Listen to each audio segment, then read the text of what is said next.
ఎస్తేరు గ్రంథం 4వ అధ్యాయము 13, 14 వచనాలను మనం కలిసి చదువుకుందాం.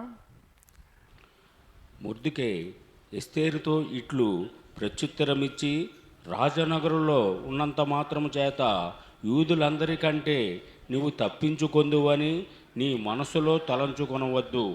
నీవు ఈ సమయమందు ఏమీయూ మాట్లాడక మౌనముగానున్న ఎడల యూదులకు సహాయమును విడుదలయు మరి యొక్క దిక్కు నుండి వచ్చును గాని నీవును నీ తండ్రి ఇంటి వారును నశించుదురు. నీవు ఈ సమయమును బట్టియే రాజ్యమునకు వచ్చితివేమో ఆలోచించుకొనమని చెప్పుమనెను. దేవుని పరిశుద్ధ వాక్యనికుల్లో దీవించడం గాక. ఆమేన్. ప్రేమ కలిగిన మా ప్రియ పరలోకపు తండ్రి, కనికర సంపన్నుడా, కృపా సత్య సంపూర్ణుడైన మా దేవా, వందనాలు, స్తోత్రాలు.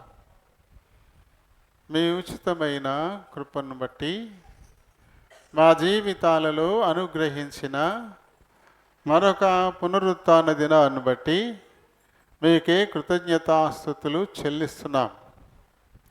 ఇంతవరకు పాడి మీ నామాన్ని మహిమపరిచాము.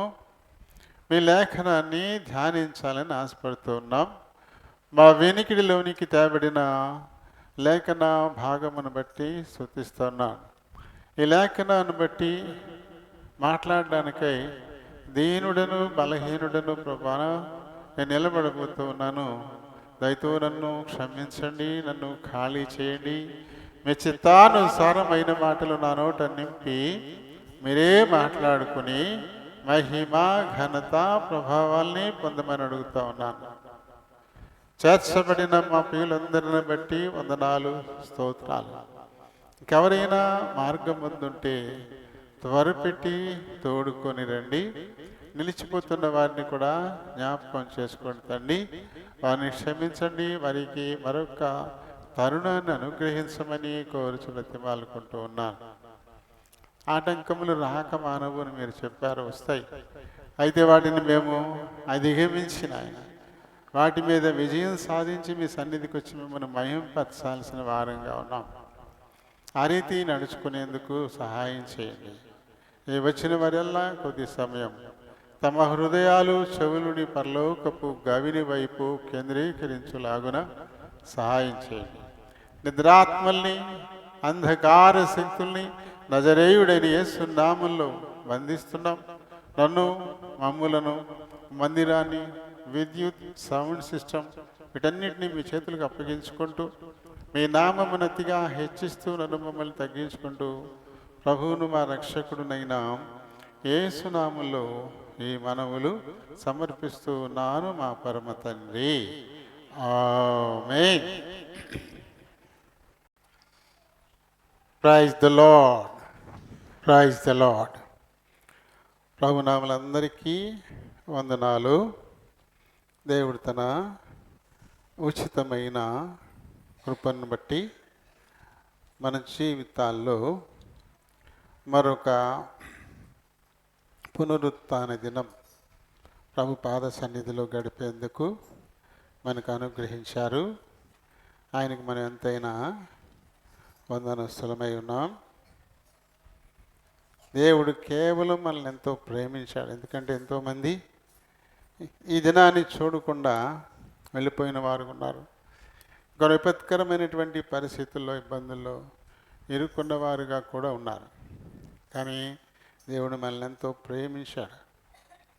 ఆయన కృప కలిగిన హస్తాల్లో మనల్ని అందరినీ భద్రపరిచిన వాడుగా కూడా ఉన్నాడు. అందుకై ఆయనకి మనం ఎంతైనా వందనస్తులమై ఉండాలి. చదవబడినటువంటి లేఖన భాగం దీన్ని మనం చాలాసార్లు వినే ఉంటాం కదా. విన్నామంటారా లేదా? విన్నారా లేదా? ఏదో చెప్పండి. దేనికి చెప్పరా? మౌనాన్ని మించింది లేదు. వాళ్ళకన్నా మాట్లాడుకుంటూ గొడవ లేదు. మాట్లాడితే ఏమవుతుందో ఏమో. చెప్పండి, ఇప్పుడు ఎస్తేర్ గురించి వెళ్ళలేదా? నేను రోజు చెప్పొచ్చు అనమాట. అది వారం వారమే మర్చిపోతారు కదా. ప్రతిరోజు చెప్పినా పర్లేదా? మన ఎస్తేర్ గురించి మనం ఇది వరకు మరి విన్నాం, చాలాసార్లు చెప్పుకున్నాం కూడా.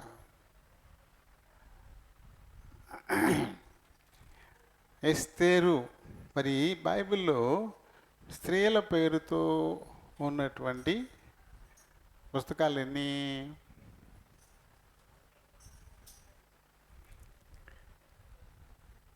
రహస్యంగా చెప్పుకుంటే ఎలా వినపడాలి కదా గట్టిగా. 2 పుస్తకాలు ఉన్నాయి బైబిల్లో.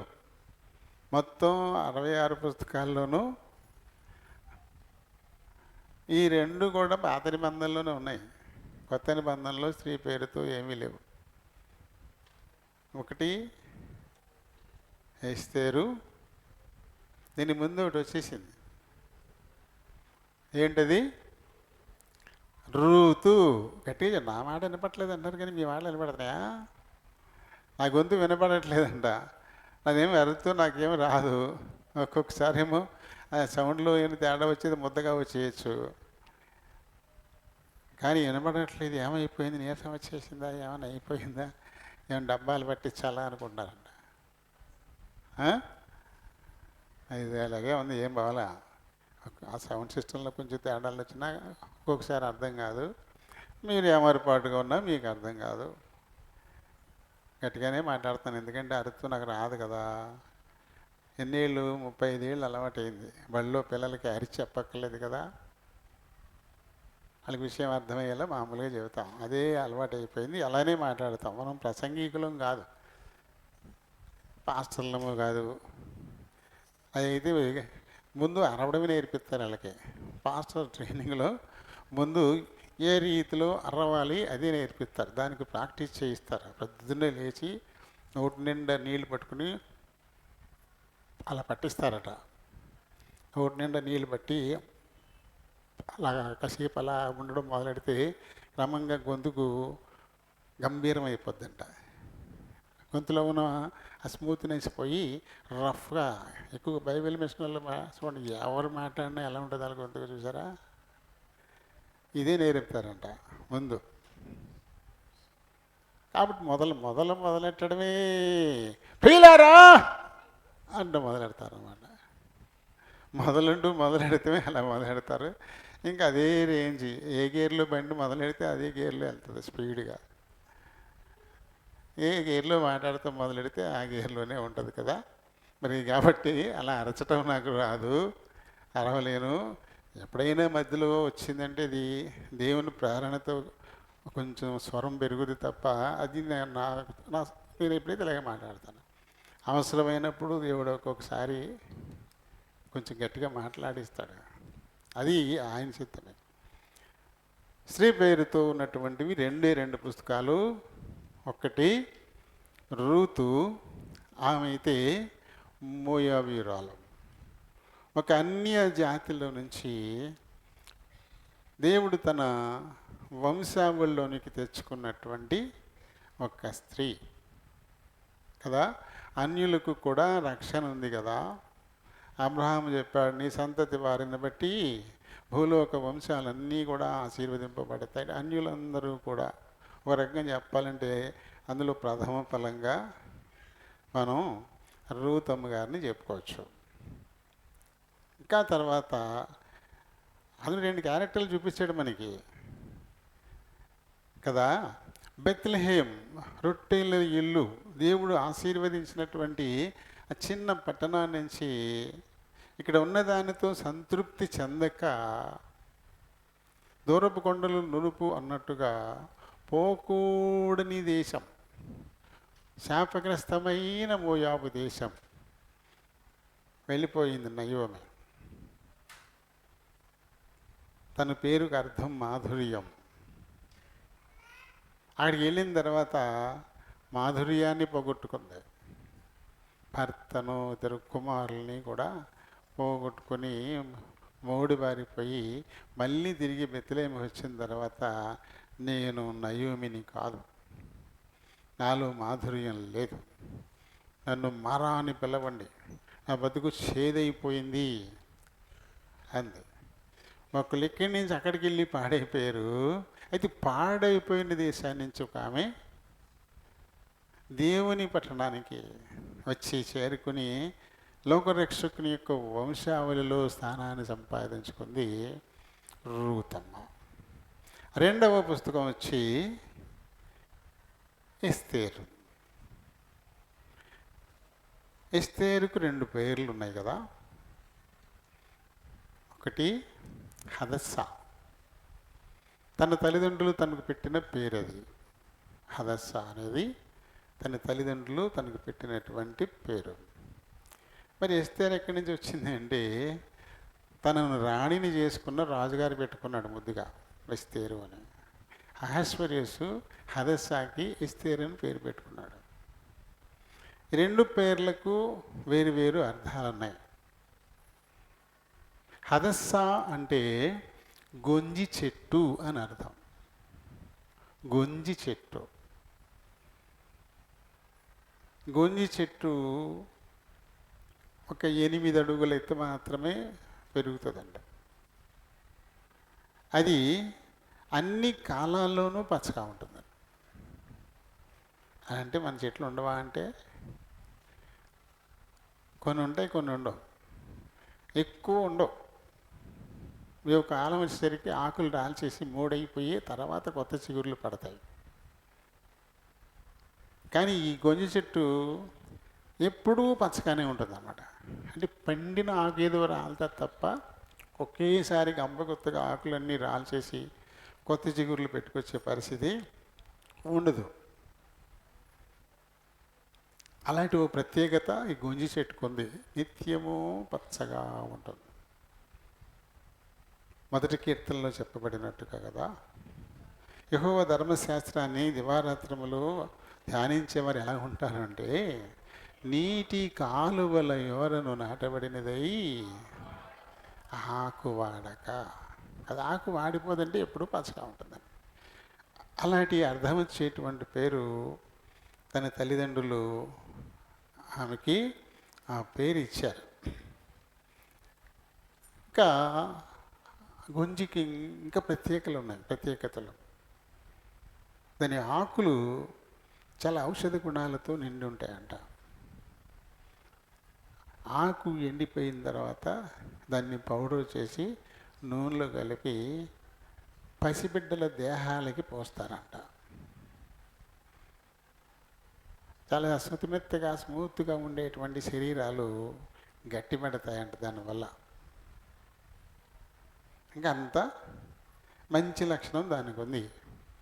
ఇంకేం చేస్తారంటే, దీని ఆకుల్ని పరుపుల్లోనూ తలదిండుల్లో కూడా పెట్టి కుట్టేస్తారట. ఆ దిళ్ళు తల కింద పెట్టుకోవడం ద్వారా దానిలో నుంచి వచ్చేటువంటి ఔషధ గుణం వారికి మంచి ఆరోగ్యాన్ని ఇస్తుందంట. దాని కొరకు అనమాట. ఇలాంటి ఒక మంచి అర్థం ఉన్నటువంటి పేరు తల్లిదండ్రులు తనకిచ్చారు. ఆ పేరు తన జీవితంలో సార్థకమైంది. తను నశించిపోయే యూదులందరికీ కూడా తనే విమోచనకారి అయింది. తన ద్వారానే విమోచన వారికి లభించింది. స్వస్థత వచ్చినట్టే కదా. ఇక రెండవది ఏంటి? ఎస్తేరు. ఎస్తేరును బట్టి అహస్వరేసు పేరు వెలిగిపోయింది. ఎస్తేరు తన జీవితంలోకి వచ్చిన తర్వాతే అతని ఏమిటో, అతని గొప్పతనం ఏంటో మొత్తం ప్రపంచానికి వెల్లడయ్యి ప్రత్యేకించి ఒక పుస్తకం, అందులో అతని పేరు ప్రపంచమంతటికీ తెలియపరచబడింది. ఎస్తేరు వల్ల తనకి ఇది. ఎందుకని ఎలాంటి పేరు పెట్టుకున్నాడు? నక్షత్రము అని అర్థం. ఎస్తేరు అంటే నక్షత్రము అనేటువంటి అర్థం. నక్షత్రం ఎక్కడ ఉంటుంది? ఎక్కడో పైన ఉంటుంది. తల మెరుస్తూ ఉంటుంది. అంధకారంలో వెలుగునిస్తూ ఉంటుంది. కదా. అటువంటివి ఒక మంచి పేరు ప్రేమతో పెట్టుకున్నాడు అహస్వరేషు తన భార్య అయిన హదస్సాకి. ఇంకా ఎస్తేరు గ్రంథం ప్రత్యేకత ఏమిటంటే, ఈ పుస్తకంలో దేవుడు అనే పదం కానీ యెహోవా అనే పదం కానీ అసలు ఉండదు. మొత్తం 10 అధ్యాయాల్లో 167 వచనాల్లో దేవుడు అనే పదము రాదు, యెహోవా అనేటువంటి పదం కూడా ఉండదు అసలు ఇందులో. అంటే బైబిల్లో యెహోవా అలాగే దేవుడు అనే పదం లేని పుస్తకాలు ఇంకా ఉన్నాయి. దేవుడు అనే పదం లేనటువంటి ఇంకా ఉన్నాయి. ఏంటంటే లేవీయ కాండంలో దేవుడు అనే పదం అక్కడ రాదు, లేవీయ కాండంలో రాదు. కలనే ఎస్తేర్లోనూ రాదు, సామెతల్లో కూడా దేవుడు అనే పదం రాదు, పరమగీతంలో కూడా దేవుడు అనే పదం రాదు, విలాప వాక్యాల్లోనూ యెహెజ్కేలు కూడా దేవుడు అనే 3 అక్షరాలు రావు. ఇంకా ఉన్నాయి హోషేయ, యోవేలు, ఓబద్య, నహూము, జెఫన్యా, హగ్గయి. ఈ పుస్తకాల్లో కూడా దేవుడు అనే 3 అక్షరాలు ఉండవు. కానీ యెహోవా ఉంటుంది. దేవుడు అనేది ఉండదు కానీ యెహోవా అనేటువంటి పేరు మటుకు ఉంటుంది. అది ఎస్తేరులో మటుకు దేవుడు ఉండదు, యెహోవా కూడా ఉండదు. అది ఎస్తేరు యొక్క ప్రత్యేకత. మొత్తం మీద మనం బైబిల్లో చూస్తే యెహోవా అనేటువంటిది 5751 సార్లు పాత నిబంధనలో మాత్రమే, మలాఖీ వరకు. తర్వాత ఇది కొత్త నిబంధనలకు వచ్చేసరికి ప్రభువుగా మారిపోయింది. కొత్త నిబంధనలో యెహోవా ఉండదు. పాత నిబంధనలో యెహోవా ఉన్న చోట ఆ వచనాన్ని కనుక ఎత్తి రాస్తే అక్కడ ప్రభువు అన్నారు తప్ప యెహోవా అనలే. అందుకని కొత్త నిబంధన కాకుండా మలాఖీ వరకు మాత్రమే 5751 సార్లు యెహోవా అనే పేరు మనకి కనబడుతుంది. అలాగే ప్రభువు అనేటువంటిది కూడా 842 సార్లు మనకి కనపడుతుంది. ఇంకా ఇంకొక ప్రత్యేకత ఏమిటంటే, ఈ 66 పుస్తకాల్లో ఎస్తేర్లు తప్ప హిందూ దేశము అనేటువంటి పేరు ఎక్కడా ఉండదు. ఈ ఎస్తేర్లో 2 సార్లు వచ్చింది పదం. ఇది రాయబడిన నాటికి హిందూ దేశం అసలు ఎక్కడుంది? మనకు స్వాతంత్రం వచ్చే నాటికి పూర్తిగా హిందూ దేశం లేదు కదా. అనేకులు పరిపాలించారు, చిన్న చిన్న రాజ్యాలు, సంస్థానాలుగా. అలా ఉన్నదాన్ని Sardar Vallabhbhai Patel, iron man of India, ఆయన దేశమంతటిని చుట్టేసి చిన్న చిన్న రాజ్యాల్ని, సంస్థానాల్ని మన దేశంలో కలిపి ఏక భారతదేశం చేశారు. అప్పటికి కూడా తెలంగాణ నైజాం ఇంకా చేరలా. మళ్ళీ ఆ తర్వాత వచ్చింది నైజాం మన దేశంలోకి. కానీ ఇది ఎప్పటిది? క్రీస్తు పూర్వం 460 సంవత్సరాలు, క్రీస్తు పుట్టకముందు ఇది. అప్పటికే ఇలాంటి ఒక దేశం, హిందూ దేశం అనేది ఏర్పడుతుంది, ఉంటుందని దేవుడికి తెలిసాము. అందుకని ఎస్తేర్లో ఆ పేరు రాయించాడు. 2 సార్లు కనపడుతుంది మనకి. 1వ అధ్యాయం 1వ వచనంలో, 8వ అధ్యాయం 9వ వచనంలో ఉంటుంది ఈ హిందూ దేశం అనేటువంటి. ఇది ఎస్తేరు గ్రంథం యొక్క ప్రత్యేకత. ఇంకా దీనిలో ప్రధానమైన పాత్రలు 4 వస్తాయి. ప్రధానమైన పాత్రలు 4 ఉంటాయి. ఒకటి, రాజు అయిన అహస్వేరోషు, పారసీక రాజు. ఇజ్రాయేలీలందరూ అక్కడికి కొనిపోబడినప్పుడు అది బబులోను రాజ్యంగా ఉంది. కానీ ఆ తర్వాత దేవుడు బబులోను రాజ్యాన్ని పారసీకులకు ఇచ్చేశాడు. పారసీక మాదీ రాజ్యాలుగా ఈ బబులోను రాజ్యం విడిపోయింది. అందుకంటే ముందు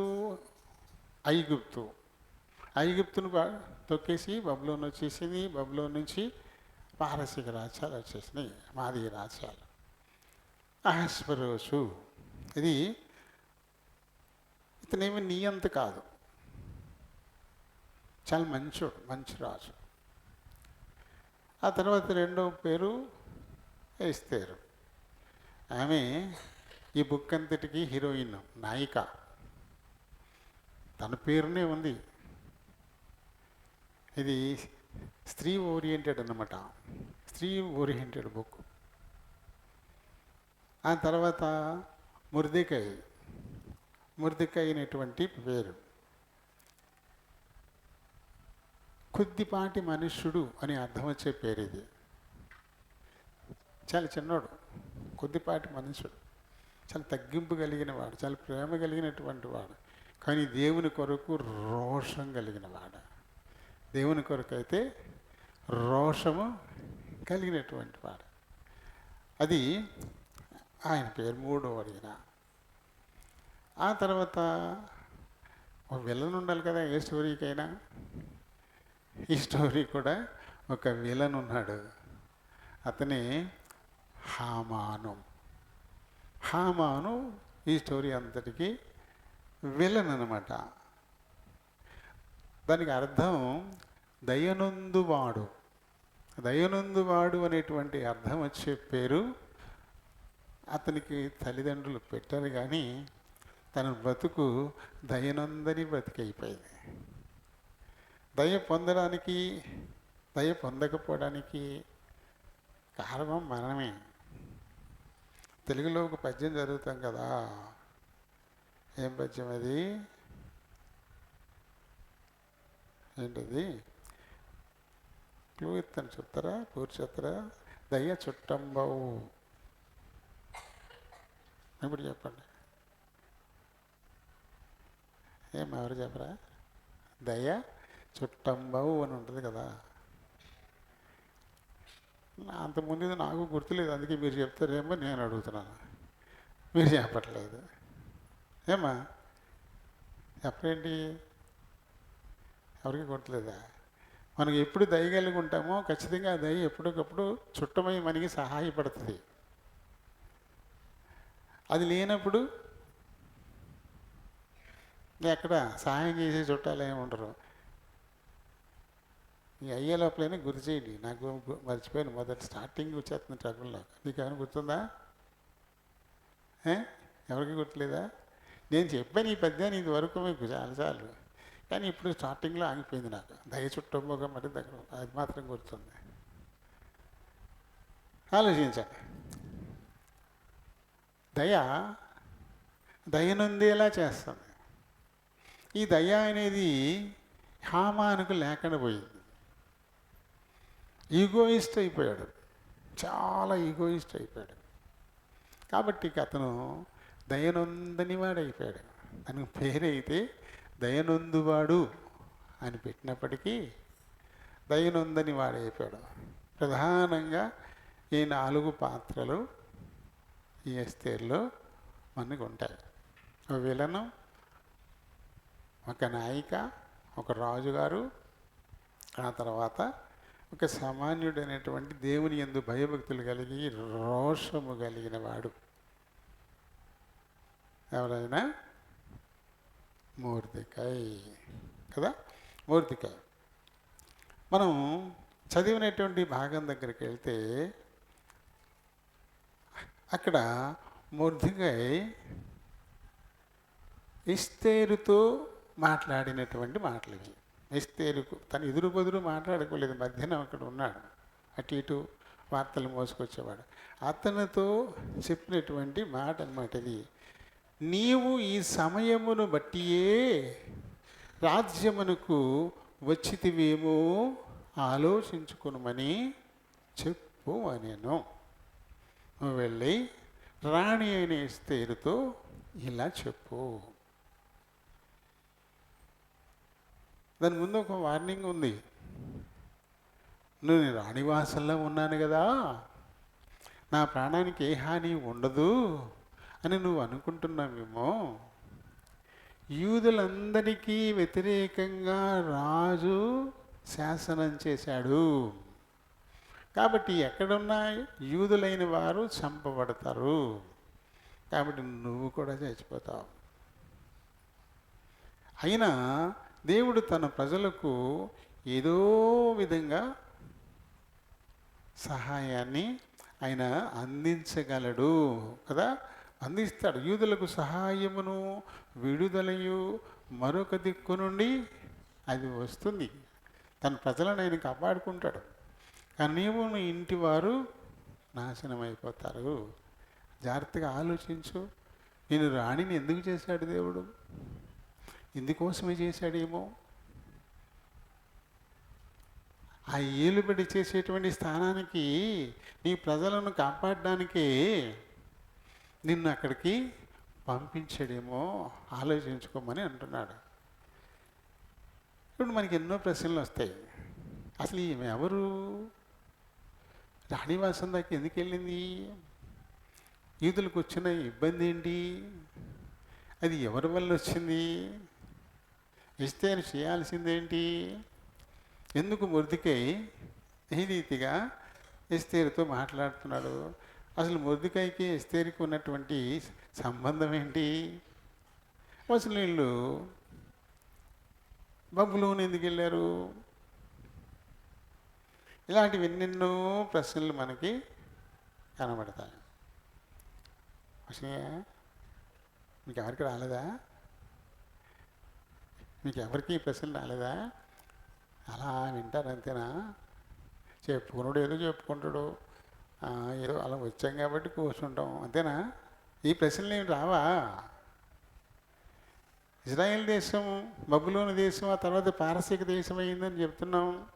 మరి వీళ్ళు ఇజ్రాయేలీలు కదా, పారసీక దేశంలో ఎందుకున్నారు? మరి ఈమె యూదురాలు కదా, పారసీక దేశపు రాణి ఎలా అయింది? ఇవన్నీ ప్రశ్నలు మనకు వస్తేనే ఇందులో ఉన్నటువంటి ఆంతర్యం మనకి అర్థమవుతుంది. ఈ పుస్తకాన్ని బైబిల్లో దేవుడు పెట్టించి దీని ద్వారా మనకు నేర్పుతున్నటువంటి సత్యం ఏంటి? ఇందులో ఉన్నవన్నీ కూడా మనకు బోధ కలగడానికే రాయబడ్డాయని కదా. మరి ఎస్తేరు ద్వారా మనకి ఏం బోధించబోతున్నాడు దేవుడు? ఎందుకు పనిగట్టుకుని స్త్రీ పేరిట ఈ 10 అధ్యాయాల పుస్తకాన్ని పెట్టాడు? దీన్ని మొర్దెకై రాశాడని అంటారు. ఎజ్రా, నెహెమ్యా వాళ్ళు రాశారని కూడా అంటారు. ఎందుకంటే నెహెమ్యా తర్వాతే ఇది వస్తుంది, ఆ క్రమంలోనే వస్తుంది. ఇంకా అది ఇది కాదు, అప్పటికి రాజు సంస్థానంలో ఉన్నటువంటి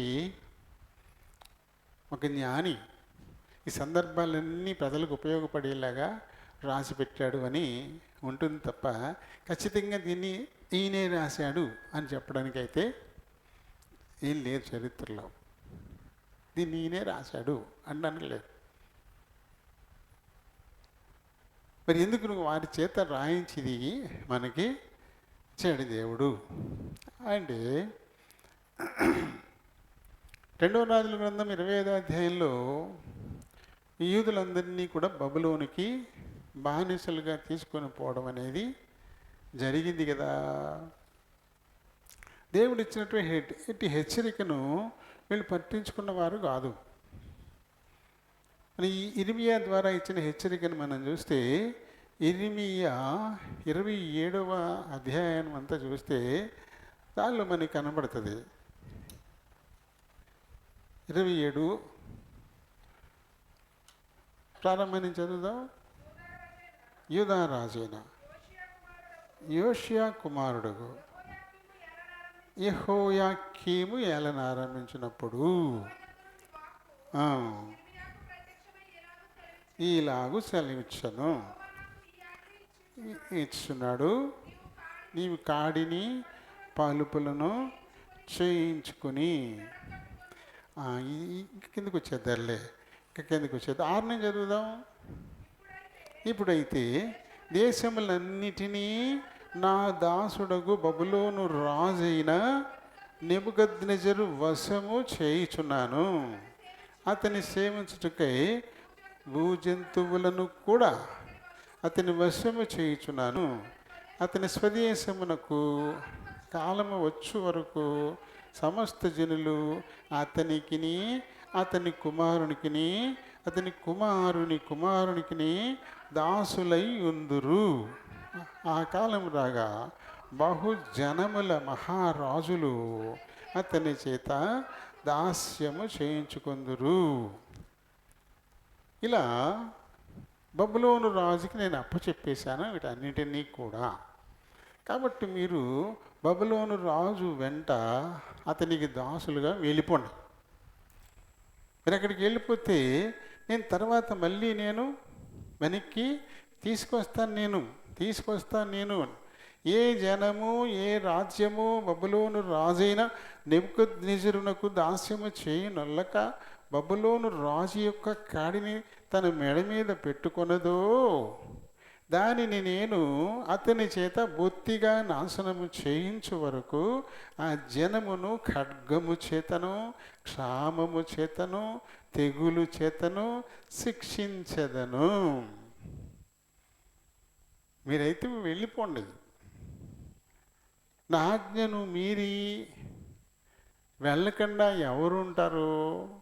వాళ్ళు వేరే వేరే దారులు వెతుక్కుంటారు. అలాంటి వారిని నేను కరువు చేతను కత్తి చేతను నేను చంపేస్తాను. అయితే మీరు వెళితే ఆ తర్వాత నేను ఆ బబులోనీయులకు తీర్పు తీర్చి మిమ్మల్ని నేను వెలుపలికి మళ్ళీ తీసుకొస్తాను అని ముందే చెప్పాడు. కాబట్టి అప్పుడే ఆ టైంలోనే మరి వీరిని తీసుకెళ్ళిపోవడం జరిగింది. ఇందులో 19వ వచనాన్ని చదువుదాము. బబులోను రాజైన నెబుకద్నెజరు యెరూషలేములో నుండి యెహోయాకీము కుమారుడైన యెకొన్యాను యూదా యెరూషలేముల ప్రధానులందరినీ బబులోనునకు చెరగా తీసుకొని పోయినప్పుడు అంటాడు. చెరగా తీసుకొని పోయినప్పుడు ఇక్కడ మనం ఎస్తేరు దగ్గరకు వస్తే ఇందులో చూడండి 2:6 వచనం చదువుతాం. బబులోను రాజైన నెబుకద్నెజరు యూదా రాజైన యెకొన్యాను పట్టుకొని పోయినప్పుడు అంట. యెకొన్యాను తనతో పాటుగా ఈ మొర్దెకై వీళ్ళు కూడా బబులోనుకు వచ్చేసారు. బబులోనుకు రావడం అనేది జరిగింది. అయితే మరి ఎస్తేరుకైతే తల్లిదండ్రులు ఇద్దరూ లేరు. ఈమె ఒక అనాథ. ఇది ఈమె మొర్దెకై పినతండ్రి కూతురు. ఆమె మొర్దెకైకి పినతండ్రి కూతురు అన్నమాట. ఆమె ఇంకా తల్లి తండ్రి లేనప్పుడు ఈయన ఆమెని కుమార్తెగా స్వీకరించి, అంటే చెల్లి తనకి, కానీ అంటే పినతండ్రి కూతురు అతని అన్న కొడుకు ఈయన. వాళ్ళిద్దరి మధ్యన ఏజ్ గ్యాప్ బాగా ఎక్కువగా ఉండొచ్చు.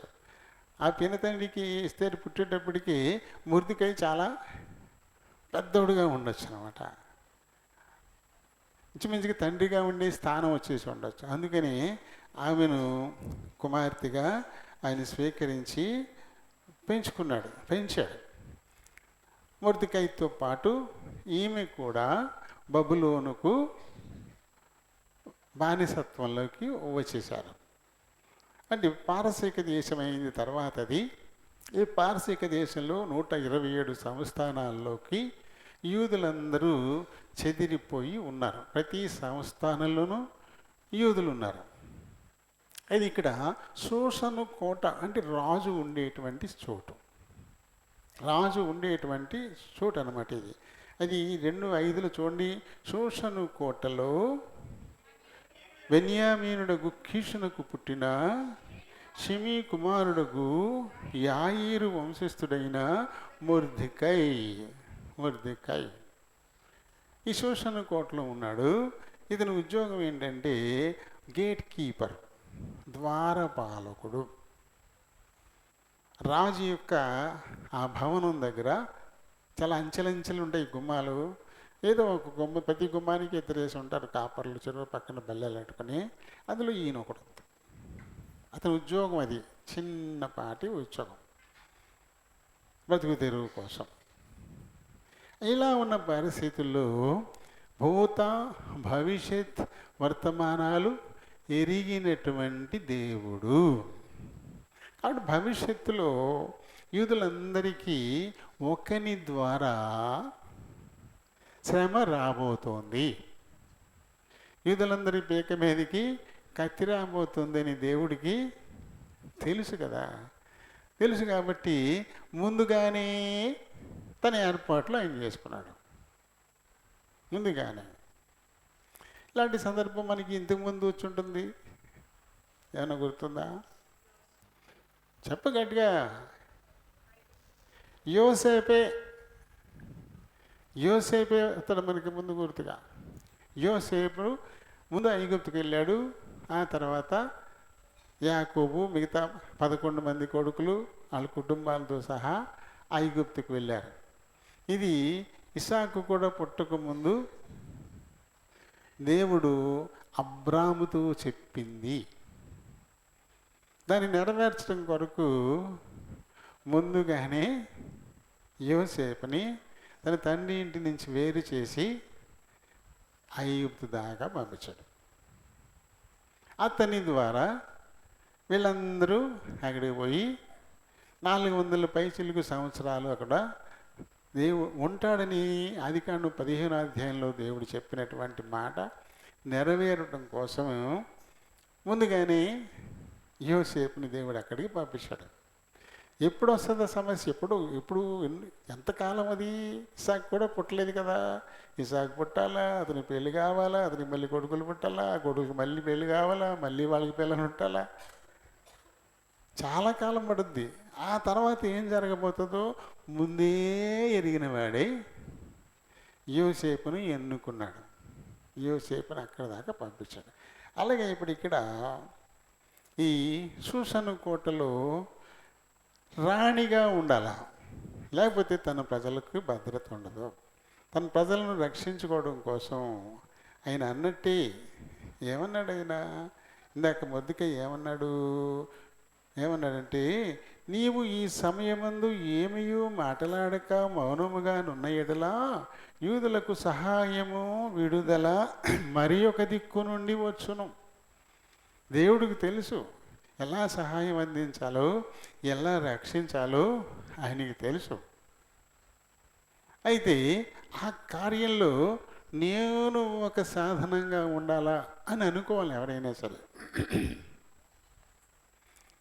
ఈ మందిర పరిచర్య, ఈ కార్యక్రమాలు జరిపించుకోవడం దేవుడికి తెలుసు, జరిపించుకుంటాడు అలా. అయితే నా వల్లనే అవుతుంది, నేనే అని ఎవ్వరూ అనుకోకూడదు.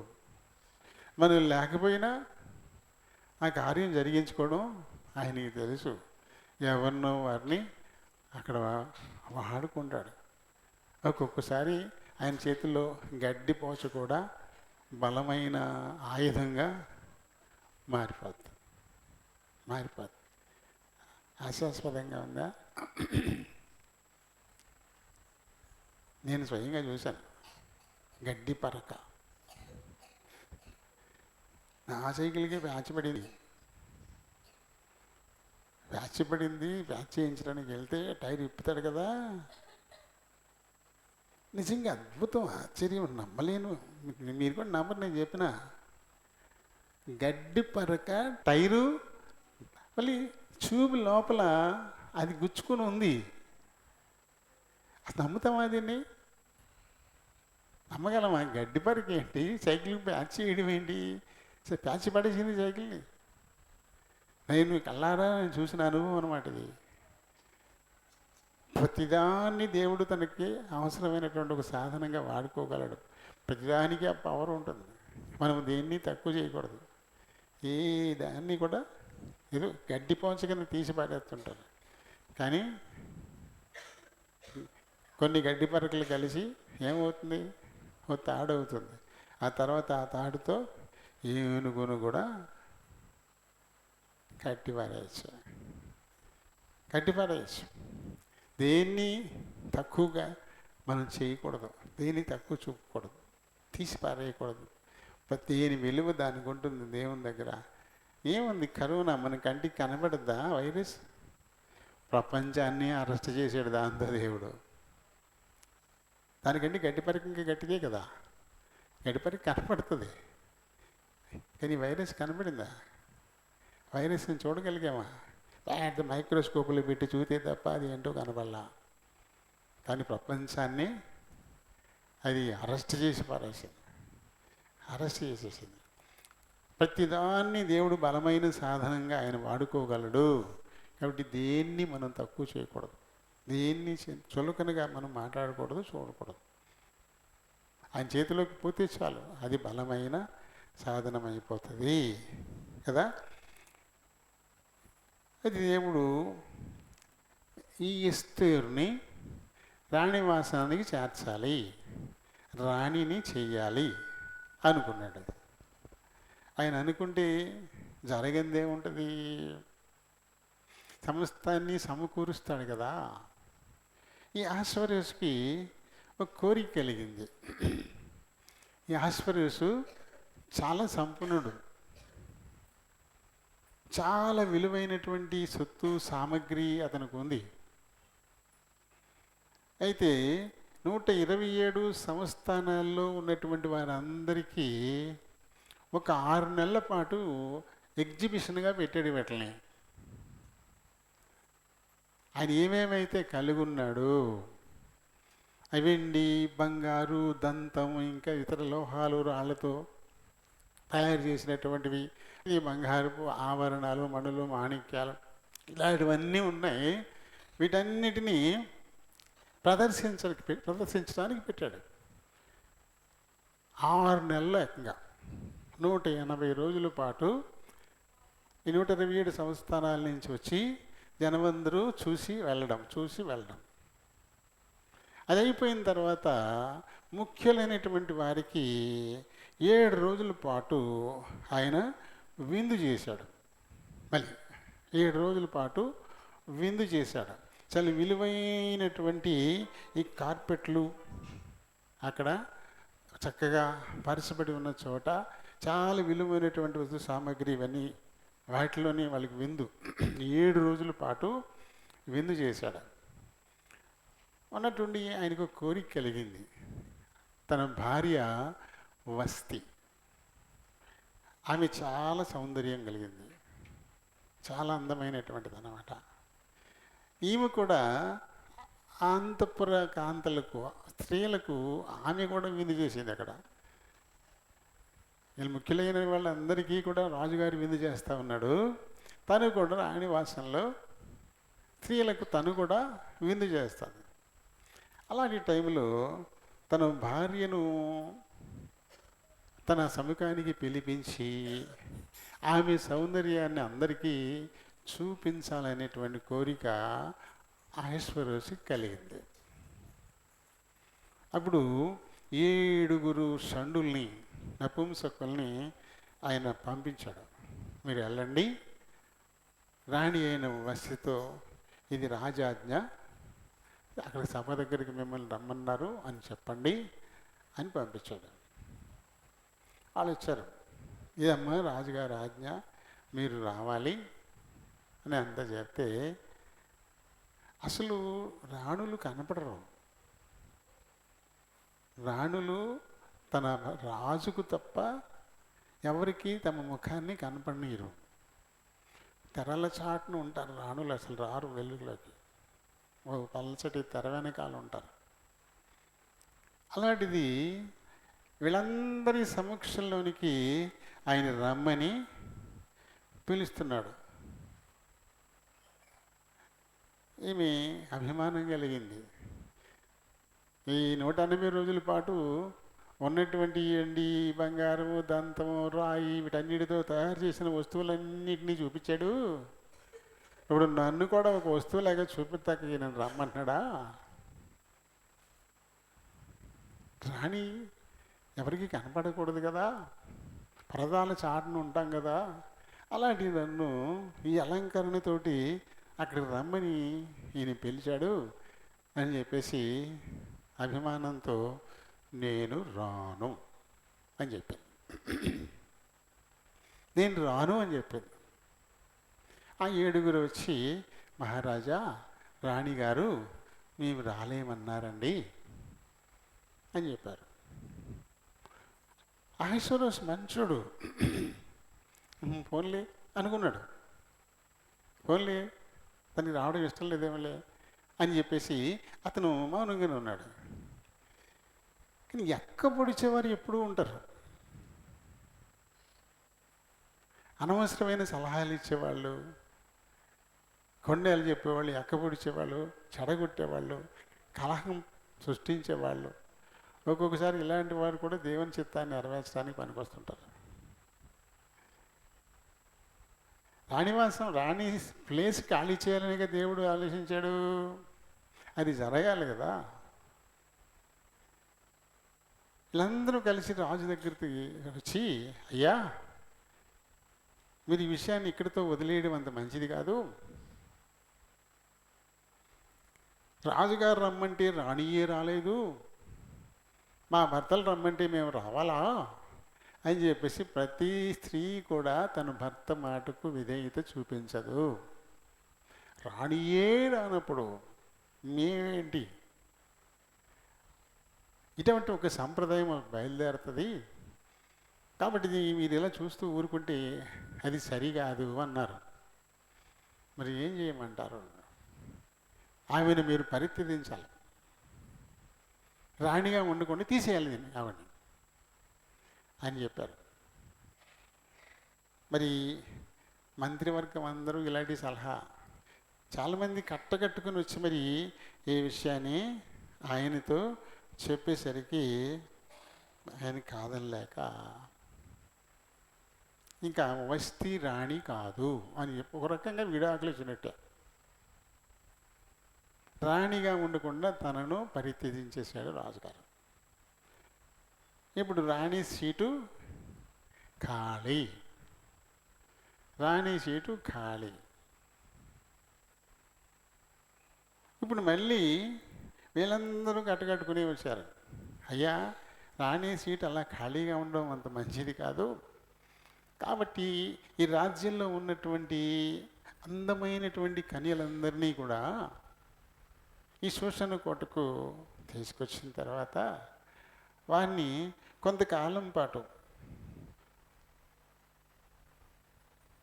కావలిలో ఉంచాలి. వాళ్ళు దోషం పోయేలాగా వాళ్ళందరూ కూడా ప్రతిరోజు రాణి అవ్వడానికి చాలా ఇది కదా, మొత్తం ఈ కార్యక్రమాలు ఉంటాయి. చాలా విలువైనటువంటి వాటిని ఇళ్లలో కలిపి వాటితో స్నానాలు చేయడం, లేపనాలు పూసుకోవడం, ఇలాంటివన్నీ ఉంటాయి అన్నమాట. కొన్నాళ్ళ పాటు అలా ఉంచాలి, శుద్ధి కొరకు అని రాశారు. ఇందులో శుద్ధి కొరకు అని రాశారు.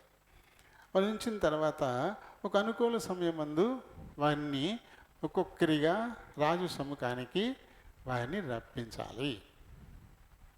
ఎవరి మీద రాజు మనసు పడుతుందో అప్పుడు ఆమెను రాణి చేయొచ్చు అని మళ్ళీ వీళ్ళే సలహా ఇచ్చారు. ఇప్పుడు మళ్ళీ ఒక శాసనం బయలుదేరింది. మొత్తం రాజ్యంలో ఉన్నటువంటి కన్యకలు, కొద్ది గొప్ప కనుముక్కు తీరు బాగుండేటువంటి వారు, కురూపి కన్యకలను తయారు కదా, వాళ్ళందరినీ శోషణ కోటకు తీసుకొచ్చారు. వీళ్ళందరూ నపుంసకులు కావలిలో ఉంటారన్నమాట. నపుంసకులు అంటే హిజ్రాలు, స్త్రీ కాదు పురుషుడు కాదు, అలాంటి వారి కావలిలో ఉంచుతారు. అందరూ వచ్చేసారు. కానీ ఈ మొర్దెకై కుమార్తెగా పెంచుకుంటున్నటువంటి హదస్సా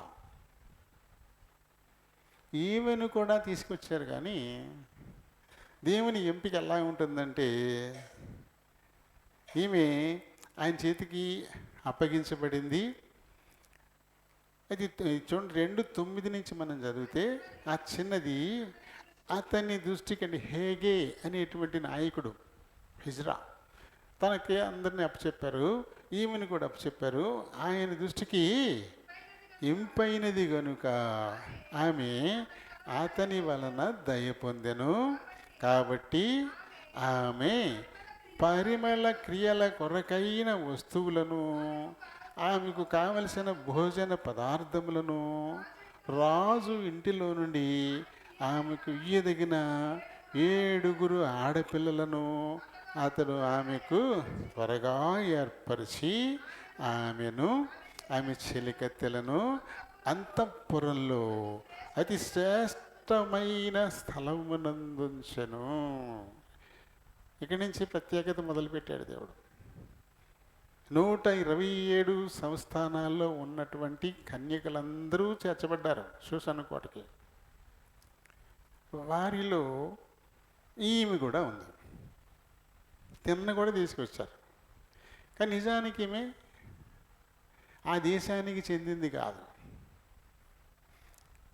ఆమె స్వతంత్రురాలు కూడా కాదు. ఆమె ఒక బానిస.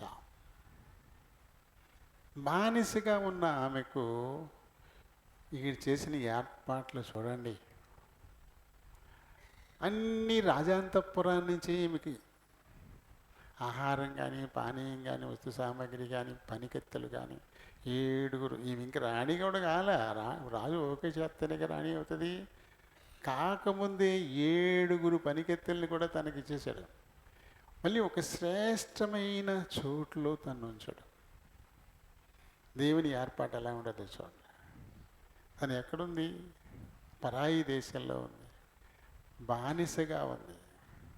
కానీ అలాంటి ఆమెను దేవుడు ఎక్కడ పెడతా ఉన్నాడు? ఏంటి దీని అంతటికీ కారణం? ఒకటే,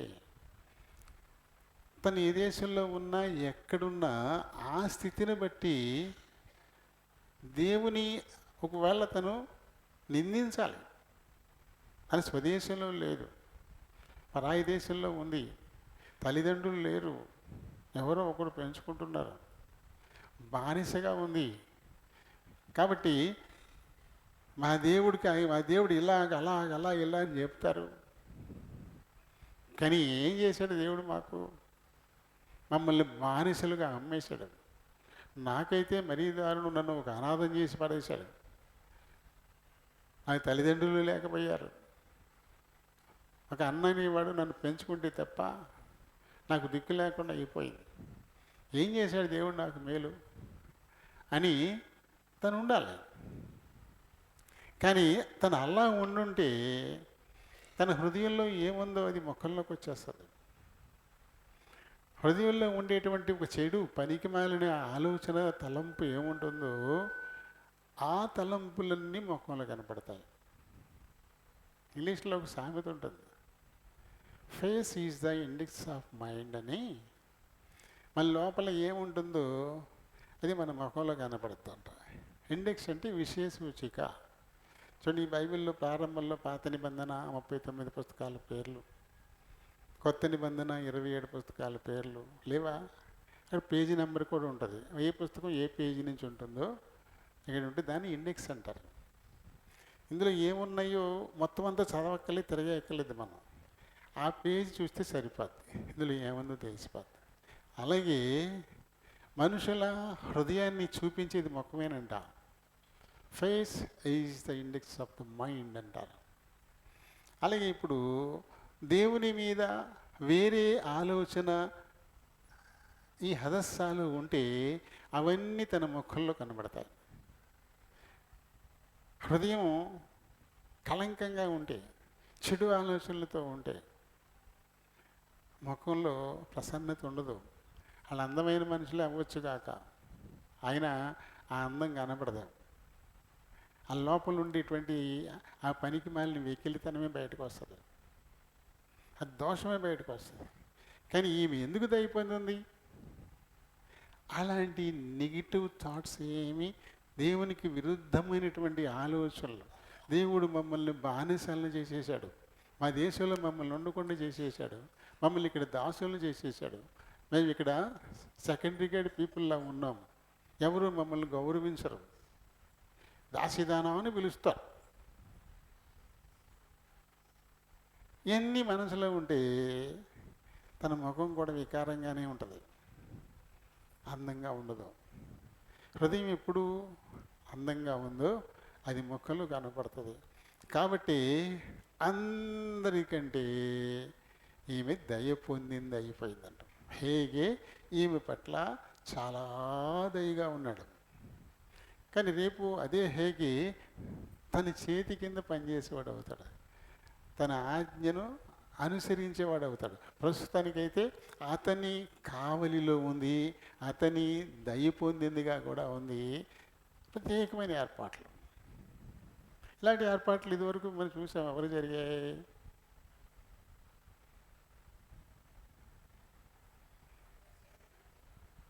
షడ్రకు, మేషాకు, అబేద్నెగో, దానియేలు అనేటువంటి వారికి జరగలే. వాళ్ళు బానిసలే. ఈ బానిసల్లో రాజకుమారులు అయినటువంటి పిల్లలు, కొంచెం రూపస్తులుగా ఉండేవాళ్ళు, తెలివితేటలతో ఉండేవాళ్ళని రాజుగారు పోగు చేసి వారికి విద్యాబుద్ధులు చెప్పించి, రాజు తినే ఆహార పానీయాలు వారికి ఇప్పించి ఆ తర్వాత అధిపతులుగా నిర్ణయించాడు. ఆ దేశంలో లేరా, తన స్వదేశంలో లేరా పాలించడానికి తగిన వాళ్ళు? ఎందుకంటే వీరిలో ఒక ప్రత్యేకమైన లక్షణం ఉంది. మా దేవుడు నీతిమంతుడు, మా దేవుడు ప్రేమ కలిగిన వాడు, చెడు చేయడం ఆయనకి తెలియదు, ఆయన మంచి చేస్తాడు, ఎందుకంటే కేవలం ఆయన మంచోడు. మా అవిధేయతలను బట్టి మేము తెచ్చిపెట్టుకున్నాం ఇది, ఆయన ఇచ్చిన మాట చొప్పున ఖచ్చితంగా మమ్మల్ని స్వతంత్రం చేసి మళ్ళీ మా దేశానికి తీసుకెళ్ళిపోతాడు అనేటువంటి ఒక నిరీక్షణతో దేవుని పట్ల వారు కృతజ్ఞులై ఉన్నారు. వారి హృదయాలు అలా ఉన్నాయి. హృదయం ఎప్పుడల్లా ఉంటుందో అది ముఖంలో ప్రకాశిస్తుంది. వారి ముఖాలు వికారంగా ఉండవు, ఆకర్షణీయంగా ఉంటాయి. అప్పుడు ఆ నలుగురు బానిసలే, కానీ ఇక్కడ పాలకులై ఉన్నారు. యోసేపు బానిసగానగా వెళ్ళాడు పొతీఫర్ ఇంటికి, కానీ బానిసగా ఉన్నాడా? ఆ ఇల్లు అంతటి మీద అధిపతి అయిపోయాడు. ఎందుకలా? ఎందుకంటే దేవుని మీద వ్యతిరేకత అతని హృదయంలో లేదు. మా దేవుడు ఎందుకు ఇలా చేశాడు నన్ను? నా తండ్రి ఇంటికి చెందకుండా చేసేసాడు, నా సోదరులతో ఉండకుండా చేసేసాడు, నన్ను ఒక బానిసని చేసేసాడు అని చెప్పేసి దేవుని మీద వ్యతిరేకమైనటువంటి ఆలోచన అతని హృదయంలో లేదు. అందుకు ప్రతిగా మా దేవుడు మంచివాడు, మా దేవుడు ప్రేమ కలిగిన వాడు, అన్యాయం ఆయన చేయడు, అక్రమం ఆయన చేయడు, ఆయన ఏం చేసినా మా మేలు కోసమే చేస్తాడు, మా మేలు కోసమే ఏం చేసినా చేస్తాడు. ఇందులో ఏదో ఒక ఉద్దేశం ఉండి ఇది బయటపడ్డా, అన్నల దగ్గర బయటపడ్డాడు. తర్వాత మీరు నాకేదో కీడు చేశారని మీరు అనుకోవద్దు, మనందరం నశించిపోకుండా ఉండడం కోసం ముందుగా నన్ను ఇక్కడికి పంపించాడు ఆయన అని అన్నలతో చెప్తాడు. తర్వాత అతని ముఖం చక్కగా ప్రకాశవంతంగా ఉంది, వికారంగా లేదు, సంతోషం, సంతృప్తి, ఆనందం కనపడింది, ఆకర్షణీయంగా ఉంది. కాబట్టి ఏం చేశాడు పొతీఫరు? తనకు కలిగిన మొత్తం మీద అతన్ని అధికారం చేసి పారేశాడు. మొత్తం అంతా నీదే, నువ్వే చూసుకో, నేను వెళ్తాను వస్తాను అంతే. రాజుగారి బాడీగార్డు, నేను వెళ్తాను వస్తాను అంతే. అలాగే చేశాడు కూడా. వచ్చి తిని పోవడం తప్ప తనకి ఏముంది, ఏం జరిగింది? ఒక గేది చూడిదది ఏనిందంటవా, లేదా ఆవు చూడిదది ఏనిందంటవా, ఎంబలు పుట్టింది, కొబ్బరికాయలు దించారా, 8,000 కాయలు వచ్చాయంట, లేదా గోధుమలు కోసారా, ఎన్ని బత్తాలు వచ్చాయంట, ఇటువంటివి ఏమి లెక్క పత్రం చూడకుండా ఐగుప్తు అంతఃపురానికి వెళ్ళడం, రాజుగారి దగ్గర డ్యూటీ చేయడం, ఇంటికి రావడం, భోజనం చేయడం, మళ్ళీ వెళ్ళిపోవడం, అదే. ఇలా ఇయ్యడలా అది ఫేస్ ఈజ్ ఏంటంటే ఇండెక్స్ ఆఫ్ ద మైండ్. ఆ హృదయంలో ఏముందో అది ముఖంలో కనపడుతుంది. దేవుని పట్ల కృతజ్ఞత, దేవుని పట్ల ఆరాధన, ఆయన నీతిమంతుడు, యథార్థవంతుడు, ఆయన తప్పు చేయడు, అన్యాయం చేయడు, ఆయన ఎప్పటికీ కూడా అనేది ఎవరి హృదయంలో ఉండిపోతుందో వాళ్ళు కృతజ్ఞులై ఉంటారు. అప్పుడు వారి ముఖంలో అది ప్రకాశిస్తుంది. అది చాలా సౌందర్యవంతం, ఆకర్షణీయం అన్నమాట. కాబట్టి ఇక్కడ ఎస్తేరు ఈ రకంగా దయ పొందింది అయ్యింది. ఆ తర్వాత వరుసగా ఆ టైం అయింది.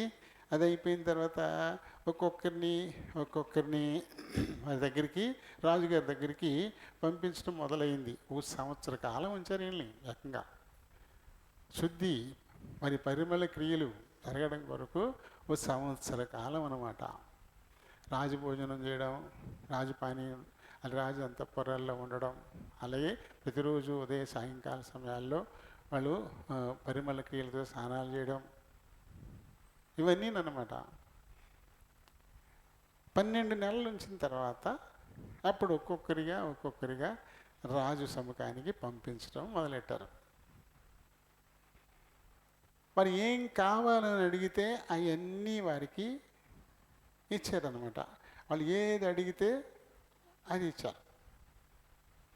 అందరూ కూడా చాలా బంగారాన్ని నేను వేసుకుంటే నేను చాలా అందంగా కనపడతానని రాజుగారి బొక్కసంలో నుంచి చాలా విలువైన జ్యువెలరీ ఒంటి నిండా వేసుకుని రాజుగారి దగ్గరికి వెళ్తున్నారు. ఏం చూస్తాడు ఆయన బొక్కసంలో ఉండేటువంటి ఈ ఆభరణాలనే చూస్తున్నాడు. ఆయనకు కావలసిన అమ్మాయి కనపడతలా. నిండా బంగారం పెట్టితే మనిషి ఎక్కడ కనపడద్దు, కనపడలా. కాబట్టి రాజుగారు అంటున్నాడు, వస్తున్నారు, వెళ్ళిపోతున్నారు. ఇంకా వాళ్ళ ఇంటికి వెళ్ళిపోవచ్చు. ఇక వాళ్ళకి ఏ బహుమానాలు ఇచ్చి వాళ్ళ ఇంటికి పంపించేస్తారు. అలా వరుస అయిపోతుంది. ఈ వంతు వచ్చింది, ఎస్తేరు వంతు వచ్చింది. ఈమె వెళ్ళాల్సి వచ్చినప్పుడు ఈమె ఏమీ అడగలే అసలు. నాకు ఇది కావాలి, అది కావాలి, చేతులకు గాజులు వేసుకుంటాను, దండ కడియాలు పెట్టుకుంటాను, వడ్డానం పెట్టుకుంటాను, మెడలో గొలుసులు పెట్టుకుంటాను, నెక్లెస్లు పెట్టుకుంటాను, పాపిడి గొలుసు పెడతాను, చంప సవరాలు పెట్టుకుంటాను, ఇలాంటివన్నీ నాకు ఇమ్మని ఏమీ అడగల. ఎవరి అధీనంలో ఉందో అతను ఏదైతే నిర్ణయించాడో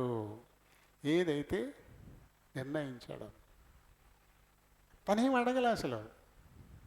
అతనే నువ్వు ఇది చాలమ్మా, ఇది వేసుకెళ్ళి నువ్వు అని చెప్పేసి అయితే వాళ్ళందరికీ ఓ ఉండండి దిగేసావు, నాకు ఇవే అని అడగలా. ఎంతకుముందు వేసుకెళ్ళారు కదా ఫుల్గాను. తనకు తెలుసు కదా, రోజుకు ఒకళ్ళు వెళ్తున్నారు కదా, వెళ్ళే వాళ్ళందరూ అలంకరించుకుని వెళ్తున్నారు కదా, మరి నాకేం వేయకుండా పంపిస్తున్నావు అని చెప్పేసి అనాలి కదా. ఏమల్లా అతను నిర్ణయించినటువంటి అలంకారం తప్ప ఏ ఒక్కటి కూడా మనం చదువుతాము చూడండి. ఈ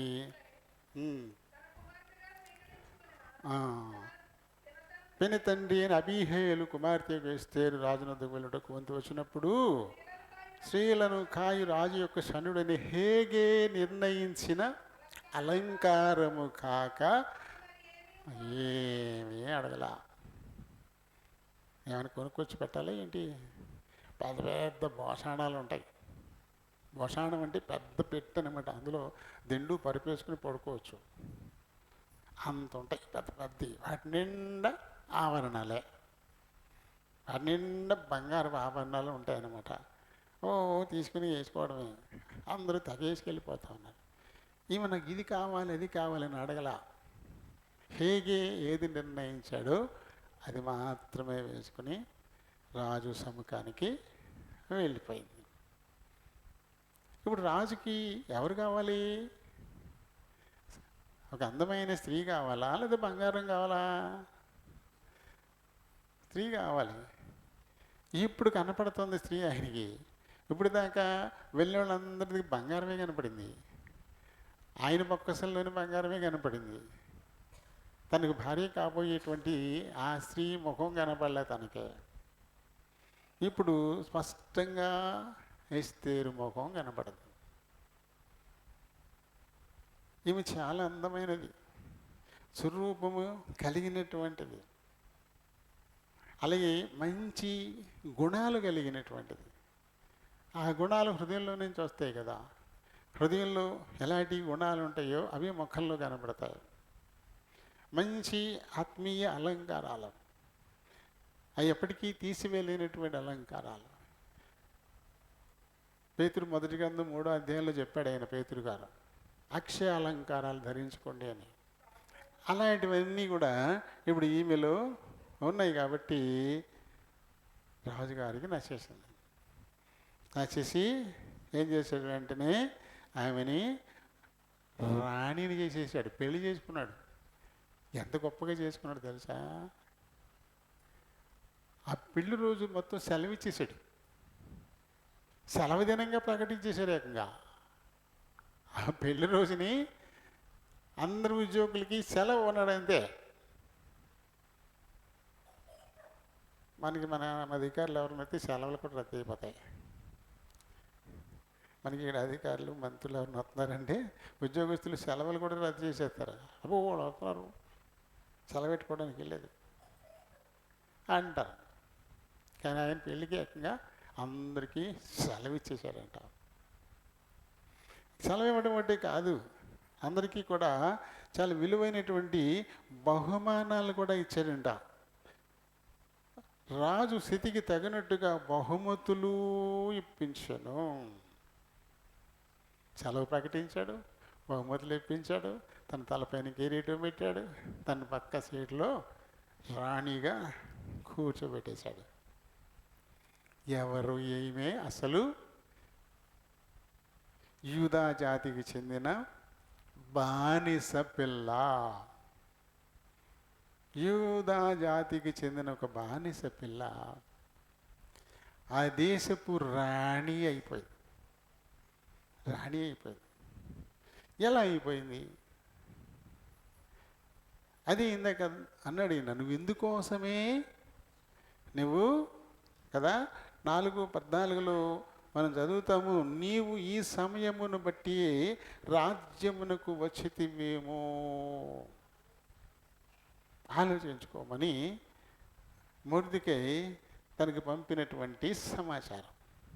ఇప్పుడు మొత్తం మీద ఏమే రాణి అయిపోయింది. ఎక్కడి పిల్ల ఎక్కడి దాకా వెళ్ళిపోయింది. ఎవరు తనని రాణిని చేశారు? మనం 2 కారణాలు మనం చూడాలి. 2 కారణాలు. ఒకటేంటంటే ఆమె సత్ప్రవర్తన, దేవుని యందు ఆమె కలిగి ఉన్న భయము, భక్తి. తమ జీవితాల్లో ఏది జరిగినా అది దేవుని చిత్తానుసారంగానే జరిగింది. మా దేవుడు మంచి దేవుడు, మాకు అన్యాయము చేయడు అని ఆ దేవుని పట్ల ఉండేటువంటి కృతజ్ఞత. కాబట్టి పరాయి దేశంలో తను బానిసగా ఉన్నా సరే తన హృదయం దేవుని వైపే ఉంది. అలాంటి వారిని ఎప్పుడూ దేవుడు హెచ్చిస్తాడు. మరి ఇశ్రాయేలీలందరూ ఐగుప్తుకి వెళ్ళడానికి యాకోబు 12 మంది కొడుకుల్లో యోసేపుని ఎందుకు ఎంపిక చేసుకున్నాడు? యోసేపు మాత్రమే యథార్థవర్తనుడు, దేవుని యందు భయభక్తులు కలిగిన వాడు, సద్బుద్ధి కలిగిన వాడు, కపటం తెలియని వాడు. కపటం తెలియదు, ప్రేమించడం మట్టుకే తెలుసు. కాబట్టి అతన్ని హెచ్చించాలనుకున్నాడు దేవుడు. అన్నల్ని ఎత్తుక్కుంటూ వెళితే అన్నలు తన మీద కోపంగా ఉన్నారన్న సంగతి తెలిసి కూడా వాళ్ళ నాన్న పిలిచి, నువ్వు అన్నల్ని ఎత్తుక్కుంటూ వెళ్ళాలంటే నేను వెళ్ళను అనాలి. ఎందుకంటే వాళ్ళు ఎక్కడున్నారో కూడా తెలియదు. తెలియని చోటికి వెతుక్కుంటూ ఎక్కడికి వెళ్తాడు? పైగా అన్నలు ఏమన్నా ఇతన్ని ప్రేమిస్తారా? కనీసం తమ్ముడు అని కూడా పలకరించరు. పళ్ళు పట్టపట్ట నూరుతారు అతను చూసి. యోసేపు అంటే అంత ద్వేషం వాళ్ళకి, వాళ్ళ చెడుగంతా తండ్రితో చెప్తాడని. అల్లంటి వాళ్ళ దగ్గరికి వెళ్ళమంటే మంచిది, నేను వెళ్తాను నాన్న అన్నాడే కానీ అమ్మో లేదు మా అన్నలకి నానంటే కోపం, నన్ను వాళ్ళు ఏం చేస్తారో నేను వెళ్ళను అని చెప్పేసి ఏమీ మొరాయించలా. ప్రేమించడమే తెలుసు తనకి. ఆ లక్షణమే ఐగుప్తు అధిపతి అవడానికి దారితీసింది. ఎవరు అతన్ని చిన్న చూపు చూశారో, చంపాలని కూడా అనుకున్నారో, వాళ్ళందరినీ దాని ముందు సాష్టాంగపడేలా చేసింది. దావీదు అంతే. దావీదును నిర్లక్ష్యం చేసిన అన్నలు అక్కలు, దావీదు చావు కోరుకున్న అన్నలు అక్కలు, బహుగా ద్వేషించిన అన్నలు అక్కలు తర్వాత దావీదు ముందు చేతులు కట్టుకుని నుంచున్నారు. దావీదుకి నమస్కారం చేశారు, సాష్టాంగపడ్డారు. ఎందుకంటే మరి సత్ప్రవర్తనను బట్టి, యథార్థతను బట్టి, దేవుని అందలి భయము భక్తిని బట్టి దేవుని దృష్టిలో వాళ్ళకు ఒక ప్రత్యేకమైన స్థానం ఉంటుంది. అని చేయబోయేటువంటి ఒక మంచి కార్యం అది వారి ద్వారానే జరిగిస్తాడు. వారిని అందుకోసం ఉన్నతమైన స్థలంలో కూడా ఉంచుతాడు. తన సద్బుద్ధి ఇప్పుడు బానిస పిల్లను పారసీక దేశపు రాణిని చేసేస్తుంది. రాణి అయిపోయింది. రాణి అయిన వెంటనే జరిగింది ఒక సంఘటన. ఓ ఇద్దరు రాజుగారిని చంపేయడానికి కుట్ర చేశారు. రాజుగారిని చంపాలనే ఉద్దేశంతో కుట్ర చేసిన వారుగా ఉన్నారు ఒక ఇద్దరు. బిక్తాను తెరెషు అనేటువంటి ద్వారపాలకులు. వారికి ఏం కష్టం కలిగిందో తెలియదు మనకి. 21వ వచనంలో ఉంటుంది, 2:21వ వచనంలో ఉంటుంది. రాజుని చంపాలి అంటే ద్వారపాలకులు బళ్ళు మెచ్చుకుని గుమ్మం దగ్గర నిలబెడతారు కదా. రాజు అలా వచ్చేటప్పుడు పొడి చేయాలనుకున్నారు అన్నమాట, అలా చంపేయాలనుకున్నారు. ఇందిరాగాంధీని ఎవరు చంపేశారు? తన అంతరంగికులు తనని భద్రతను కాపాడాల్సిన వాళ్ళే కదా, తనని కాపాడాల్సినటువంటి వాళ్ళే. 32 బుల్లెట్లు దిగిపోయినాయండి ఆవిడ ఒంట్లో, జల్లెడి చేసేసారు పైనుంచి కదా. వాళ్ళకి ఎక్కువ అవకాశం ఉంటుంది. ఎవరు రాజు దగ్గరికి వెళ్ళలేరు కదా, రాజు సముఖానికి వెళ్ళలేరు. ఎన్నో అంచెలంచెల భద్రత ఉంటుంది, దాటుకుని లోపల దాకా ఎవరు వెళ్ళలేరు. అలా వీళ్ళిద్దరు ద్వారపాలకులు రాజుగారిని చంపేయాలి అని ప్లాన్ చేశారండి. ఈ సంగతి మొర్దెకైకి తెలిసి ఎస్తేరుకి పంపించాడు కౌరు. అమ్మ ఇలా బిక్తాను తెరెషు అనేవాళ్ళు రాజుగారిని చంపేయాలని కుట్ర చేస్తున్నారు, జాగ్రత్త పడమని చెప్పని ఆవిడ కౌరు పంపించారు. ఆవిడ ఏం చేసింది, చెప్పింది రాజుగారికి ఇది పరిస్థితి, మిమ్మల్ని చంపేయడానికి కుట్ర చేస్తున్నారంట అని అంటే ఆయనేమో తన అంతరంగికుల్ని పంపించాడు. వాకప్ చేయండి, ఎంక్వైరీ చేయండి అన్నాడు. ఈ ఎంక్వైరీలో అది నిజమని తేలింది. అప్పుడు రాజు ప్రాణాన్ని కాపాడారు కదా. వాస్తవానికి రాజుకు చెప్పింది రాణియే, కాబట్టి ఇది రాణి పేరునే రాయబడాలి. సమాచార గ్రంథం ఒకటి ఉంటుందంట, ఓ డైరీ, రోజు జరిగే డైరీ అనమాట. ఆ డైరీలో ఈ రకంగా బిక్తాను తెరెషు అనేవారు రాజుని చంపేయాలని కుట్ర చేసినప్పుడు ఈ కుట్రను బయటపెట్టి రాజు ప్రాణాలను కాపాడారు అని అది మొర్దెకై పేరున ఆ సమాచార గ్రంథంలో రాయించారు. సమాచార గ్రంథంలో మొర్దెకై పేరును రాయించారు. ఇది దేవుని ఏర్పాటే, ఏది ఊరినే జరగదు. దీని ముందు ఒక ఉద్దేశం ఉంటుంది దేవుడికి. ఆయన ప్రేమించే వారికి, ఆయన సంకల్పం చొప్పున పిలువబడిన వారికి మేలు కలగడం కోసం సమస్తమును సమకూడి జరుగుతాయి, జరిగిస్తాడు దేవుడు. కాబట్టి ఇలాంటి ఒకటి ఇక్కడ సృష్టించి ఆ విషయం మొర్దెకై పేరునే సమాచార గ్రంథంలో రాయించి పెట్టాడు. ఎందుకంటే దీని పని ఉంది తర్వాత ఎప్పుడో, ప్రతిదానికి ఒక పని ఉంటుంది. ప్రతి సందర్భానికి ఒక పని ఉంటుంది, ప్రతి వస్తువుకు దాని పని ఉంటుంది దానికి. దీన్ని అలా ఉంచేశాడు.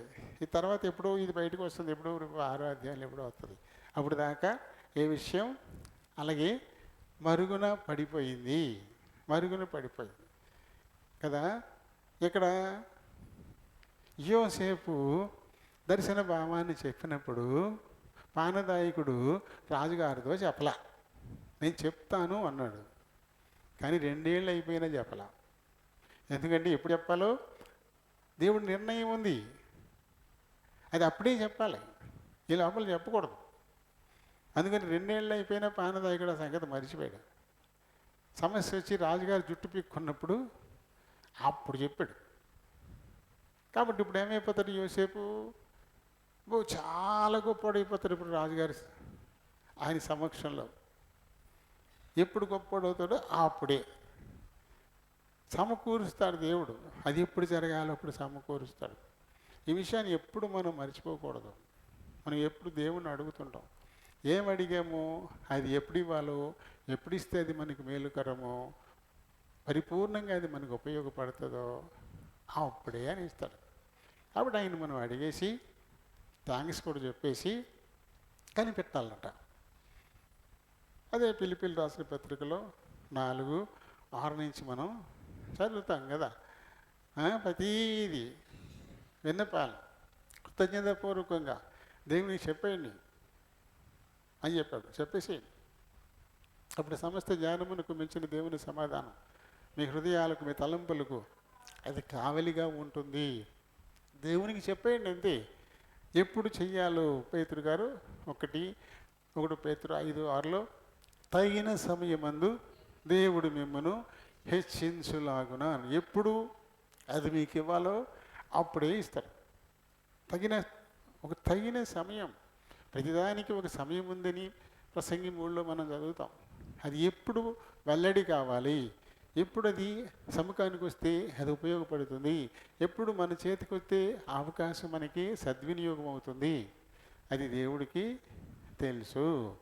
అప్పటి వరకు మనం ఓపికతో దీన మనస్కులమై ఆయన బలమైన చేతి కింద ఉండి, అంటే దూరంగా తొలగిపోకూడదు, ఆయనకి సన్నిహితులంగానే ఉండాలి, ఆయన స్తుతిస్తూనే ఉండాలి, ఆయన ఆరాధిస్తూనే ఉండాలి, ఆయన కృతజ్ఞతలు చెబుతూనే ఉండాలి. అది ఆయన బలిష్టమైన చేతి కింద ఉందామంటే అక్కడే ఉండాలి. అడిగేసి దూరంగా పోతాం కాదు, అడిగేసాను ఎప్పుడైతే తెల్ల అని దూరంగా వెళ్ళిపోతే అలా వెళ్ళిపోకూడదు. ఆయన ఇచ్చే టైంకి నువ్వు ఉండాలిగా అందుబాటులో. ఎదురుకుండా కనపడ్డ వాళ్ళకి ఇస్తారు, కానీ కనపడిన వాడిని పిలిచిస్తారంటే తను ఎదురుకుండా ఉండాలి కదా. అందుకని ఆయన బలిష్టమైన చేతి కింద దీన మనస్కులై ఓపికతో కనిపెడుతూ ఉండాలి. అప్పుడు ఎప్పుడు ఇవ్వాలో అప్పుడు ఇచ్చేస్తాడు, కనిపెట్టాలి అంతే. ఇప్పుడు ఈ వార్త మొర్దెకై తరపున అది రాజ్య సమాచార గ్రంథంలో రాయించి పెట్టేశాడు. ఇక్కడికి ఆపుదాం, 11:23 అయిపోయింది. ఇక్కడికి ఆఫ్ చేసి నెక్స్ట్ దీన్ని మనం ముగింపుకి తెచ్చుకోవచ్చు. ఎందుకంటే అవదు మరి 10 అధ్యాయాల స్టోరీ కదా, 10 అధ్యాయాల స్టోరీ ఇది. మరి ఇప్పటి వరకు దీని ద్వారా మనం నేర్చుకున్నది ఏంటి? మరి ఎక్కడున్నా ఏ స్థితిలో ఉన్నా దేవునికి భయంకరంగానే ఉండాలా? దేవుని ద్వేషించే వారంగా, దేవుని నిందించే వారంగా, దేవునిని తక్కువ చేసే వారంగా మనం ఉండకూడదు. ఎందుకంటే ఏది జరిగినా అది నా వల్లనే అని చెప్పాడు ప్రభు, నా వల్లనే అని చెప్పాడు ప్రభు. కాబట్టి ప్రేమ కలిగిన దేవుడు ఎందుకు నీకు హాని చేస్తాడు? ఎందుకు నిన్ను తక్కువ చేస్తాడు? ఆయన ప్రేమ కలిగిన దేవుడు కదా. ఆయన ఏమైనా మానవ మాత్రుడా? మన మీద కక్ష పెట్టుకుంటాడా? మన మీద పగా ప్రతీకారం ఉంటాయా ఆయనకి? మనం ఏడిస్తే ఆయన సంతోషిస్తాడా? ఆయన ఏమైనా సైకో మెంటాలిటీయా? మనుషుల్లాగా. ఆయన కేవలం ప్రేమ గలవాడు అంతే. కాబట్టి ఏం చేసినా మన మేలు కోరే చేస్తాడు. కొన్ని భవిష్యత్తులో జరగబోయే వాటి కొరకై ఇప్పటి నుంచే సిద్ధపరచవచ్చు. భవిష్యత్తులో యూదులందరి మీదకి, అందరి పేకల మీదకి కత్తి రాబోతోంది. మొత్తం పారసీక దేశంలో ఉన్న యూదులందరినీ కూడా ఒక్క దినాన్ని చంపించాలనేటువంటి ఒక కుట్ర జరుగుతుంది. ఆ కుట్ర నుంచి తన ప్రజలను ఎలా కాపాడుకోవాలో దేవుడు తెలుసు. కాబట్టి ఆయన పనిలో ఆయన ఉన్నాడు, ఆయన పని ఆయన చేస్తున్నాడు. రాణి సీట్ను ఖాళీ చేయించాడు. ఆ స్థానంలోనికి ఒక బానిస పిల్లను రాణిగా పంపించాడు. తద్వారా తన ప్రజలను ఎలా కాపాడుకోబోతున్నాడు. అసలు నెక్స్ట్ వస్తుంది కుట్ర. ఎందుకు ఈమె రాణి చేయాల్సి వచ్చిందో, ఎలాంటి కుట్ర జరగబోతుందో అది 3వ అధ్యాయం నుంచి మనకు మొదలవుతుంది. యూదులకు వ్యతిరేకంగా ఎలాంటి కుట్ర జరగబోతుందో అది 3వ అధ్యాయం నుంచి మనకి మొదలవుతుంది. అంటే హామాన్ ఎంట్రీ అనమాట. ఇప్పుడు దాకా లేదు. ఇక్కడి నుంచే విలన్ ఎంట్రీ అవుతాడు. విలన్ మీరు ఇంటికి వెళ్ళిన తర్వాత చక్కగా చదవండి వరుసగాను. దీన్ని వరుసగా మనం చదువుకుంటూ ఉండాలి. చదువుతూ ఉంటే ఇది అనేది చాలాసార్లు చదివేశాను నేను. ఈ 10 అధ్యాయాలు చాలాసార్లు చదివేశాను. నేను ఇక్కడ నోట్ చేసిన దాన్ని బట్టి చూస్తే ఒక 7 సార్లు చదివినట్టుగా ఉంది. అక్కడ చాలాసార్లు చదివేశాను. ఇప్పుడు ఈ 10 అధ్యాయాలు చదివేస్తానుగా ఇప్పుడు మీకు దీన్ని ఒక స్టోరీలో చెప్పగలను. 10 అధ్యాయాలు వరుసగా వెనక్కి ముందుకి కలుపుకుంటూ జాగ్రత్తగా చదివితేనే కదా దీన్ని వివరణంగా మీకు ఇవ్వగలిగేది. చాలాసార్లు చదివేశాను, దీన్ని చాలాసార్లు చదివాను. మీరు చదవండి, చాలా ఆసక్తికరంగా ఉంటుంది. అర్థం కానిది ఉంటే మళ్ళీ చదవండి, వెనక్కి వెళ్ళండి. ఒక వచనం అర్థం కాలేదనుకోండి, ముందుకు వెళ్ళిపోకూడదు. అర్థం కాని దాన్ని మళ్ళీ వెనక్కి వెళ్ళాలి. ఎందుకు ఇది ఇలా అని దాన్ని పూర్తిగా అవగాహన చేసుకుంటూ మనం చదివితే దేవుని సంకల్పాలు ఎంత గొప్పగా ఉంటాయి, ఏ రకంగా ఆయన ప్లానింగ్ ఉంటుంది, దాన్ని ఎలా ఇంప్లిమెంట్ చేస్తాడో, ఎలా తన ప్రజలను కాపాడుకుంటాడో, ఎలాంటి వాడు ఆయన అన్నీ ఎలా ఎందుకు పౌలు గారు చెప్పగలిగాడు ఆ మాట. ఆయన ప్రేమించే వారికి, ఆయన సంకల్పం చెప్పిన పిలువబడిన వారికి మేలు కలగడం కోసం సమస్తమును సమకూడి జరుగుచున్నవని ఎరుగుదమని ఎలా చెప్పగలిగాడు ఆయన. అందుకు ముందు ఎన్నో చదివాడు, ఎన్నిటినో జాగ్రత్తగా అధ్యయనం చేశాడు. ఏ రీతిగా దేవుడు ఆయన ప్రేమించిన వారిని, ఆయన పిలుపు ఎవరికైతే వచ్చిందో అటువంటి వారిని వాళ్ళ మేలు కోసం ఎలా చేశాడు, ఎలా జరిగించాడు, ఇవన్నీ మనకి యేసేపులో చూస్తుంటాడు, దావీదులో చూస్తుంటాడు, ఎస్తేరులో చూస్తుంటాడు, ఇంకా ఎన్నో కదా. ఇవన్నీ అక్కడ మనకు రాసి పెట్టాడు. కాబట్టి ఇంత గొప్ప దేవుడు, నీ కొరకు నా కొరకు ఒక ప్రణాళిక కలిగిన దేవుడు, నిన్ను నన్ను ఎలా హెచ్చించాలో ఎరిగినటువంటి దేవుడు, అది ఎప్పుడు చేయాలో ఎరిగినటువంటి దేవుడు. ఆయన ఆరాధించడానికి మనకి ఎంతకంటే కారణాలు ఏమీ అవసరత ఉండదు. దేవుడి మాటల్ని దీవించునుగాక. ప్రేమ కలిగిన మా ప్రియ పరలోకపు తండ్రి, కృప కలిగిన మా దేవ, వందనాలు, స్తోత్రాలు. మీ ఉచితమైన కృపను బట్టి ఇంతవరకు మా మధ్య నుండి మాకు నేర్పించిన ఆత్మీయ సత్యాలను బట్టి హృదయపూర్వకంగా మీకే కృతజ్ఞతాస్తుతులు చెల్లిస్తూ ఉన్నాను. నాయన, మరి నీ ప్రజలు వారు చెడిపోయినప్పుడు, మీ నిబంధనలు మీరి నడుచుకున్నప్పుడు, మీ ఆజ్ఞలను తీసి పక్కన పెట్టేసినప్పుడు, నీ పరిశుద్ధ ఆలయంలోకి శాపగ్రస్తమైన దాన్ని తీసుకొచ్చినప్పుడు, మీరు యూదా దేశాన్ని అన్యులకి అప్పగించడానికి నిర్ణయించుకున్నారు. అది బబులోనీయులకు ఇవ్వడానికి నిర్ణయించుకున్నారు. కాబట్టి నీ ప్రవక్తల చేత మీ ప్రజలకు చెప్పించారు, బబులోను రాజు వెంట బబులోను దేశానికి మీరు బానిసలుగా వెళ్ళిపోండి, నేను తదుపరి మిమ్మల్ని అందరినీ విమోచించి తీసుకొస్తాను అని ముందే మీరు చెప్పారు. అయితే కొందరు దానికి విధేయత చూపించకుండా ఎదురుడ్డి మధ్యలోనే కరువు చేత, కత్తి చేత చనిపోయిన వారు ఉన్నారు. మీ మాట చొప్పున మరి బబులోను వెళ్ళినటువంటి వారిని, ఎవరైతే నీ యందు భయము భక్తి కలిగి ఉన్నారో, కేవలం మీరు ప్రేమ కలిగిన దేవుడని, మీరు మేలు మాత్రమే చేస్తారని, మీ తీర్పులు ఎప్పుడూ న్యాయమని, మేము అన్యాయపు తీర్పు చేశామాకని మేము అనకూడదని ఎవరైతే అనుకుంటారో, ఎక్కడ ఏ స్థితిలో ఉన్నా నీ యందు భయము భక్తిని విడిచిపెట్టకుండా ఉంటారో అలాంటి వారిని ఆశ్చర్యకరంగా మీరు హెచ్చిస్తారు. ఆయన యోసేపును ఐగుప్తును అధిపతిని చేశారు. దావీదును ఇజ్రాయేలీల మీద రాజును చేశారు. ఇదిగో తండ్రి, ఇక్కడ ఎస్తేరును కూడా నీ ప్రజలను కాపాడడం కోసమే బానిస పిల్ల అయిన ఒక అనాథ అయినటువంటి బిడ్డని పారసీక దేశపు రాణిని మీరు చేసేశారు. మీ సంకల్పాలు ఎంతో గొప్పవి. ఆ తదుపరి యావత్ యూదా జాతి మీదకి చాలా గొప్ప శోధన రాబోతుంది. 127 సంస్థానాల్లో ఉన్నటువంటి యూదులందరినీ కూడా ఒకే ఒక్క రోజున చంపేయమనేటువంటి ఒక శాసనం రాబోతుంది. అది రాజుకు తెలియకుండానే రాబోతుంది. కాబట్టి నీ ప్రజలను మీరు కాపాడే పని ఎప్పటి నుంచే ప్రారంభించిన వారుగా ఉన్నారు. మీరు మౌనంగా ఉండరు. మా మేలు కోసం సమస్తమును సమకూరుస్తూ ఉంటారు. ఆ విషయాన్ని మేము గురితిరిగి నడుచుకోవలసిన వారంగా ఉన్నాం. అన్న మాటలు మా ప్రియులు తమ హృదయాల్లో భద్రపరుచుకొని, నాయన ఎస్తేరు ఏ రీతిగా అయితే బానిసగా అక్కడ ఉన్నప్పటికీ కూడా మీ దయనొందినదిగా ఉందో, ఆ తదుపరి హేగే దయనొందినదిగా ఉందో, ఆ తదుపరి రాజు ప్రేమను చొరగొనినదిగా ఉందో, దీనంతటికీ తన సత్ప్రవర్తనే కారణం. ఆ రీతిగానే మేము కూడా మీకు ఇష్టంగా ఉండడానికి, మమ్మల్ని మేము దిద్దుకోవడానికి సహాయం చేయమని కోరుతా ఉన్నాను.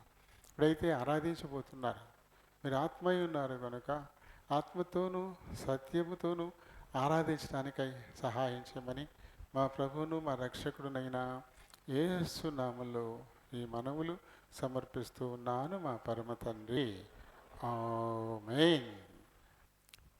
ఫిలిప్పీయులకు రాసిన పత్రిక 2వ అధ్యాయము ప్రారంభం నుంచి 4 వచనాలు మనం కలిసి చదువుకుందాం. కావున క్రీస్తునందు ఏ హెచ్చరిక అయినను, ప్రేమ వలన ఆదరైనను, ఆత్మయందు ఏ సౌహాసమైనను, ఏ దయారసమైనను, వాత్సల్యమైనను ఉన్న ఎడల మీరు ఏక మనస్కులుగా ఉన్నట్లుగా ఏక ప్రేమ కలిగి ఏక భావము గలవారుగా ఉండి ఒకదాని యందే మనస్సుంచుచు నా సంతోషమును సంపూర్ణము చేయుడి. కక్ష చేతనైనను వృధాతిశేషం చేతనైనను ఏమీ చేయక వినయమైన మనసు గలవారే ఒకరినొకడు తనకంటే యోగ్యుడని ఎంచుచు మీలో ప్రతివాడును తన సొంత కార్యములను మాత్రమే గాక ఇతరుల కార్యములను కూడా చూడవలను. దేవుని పరిశుద్ధ వాక్యానికిలో దించును గాక. ఆమేన్. ఆమేన్. చిన్న ప్రార్థన చెప్పుకుందాం.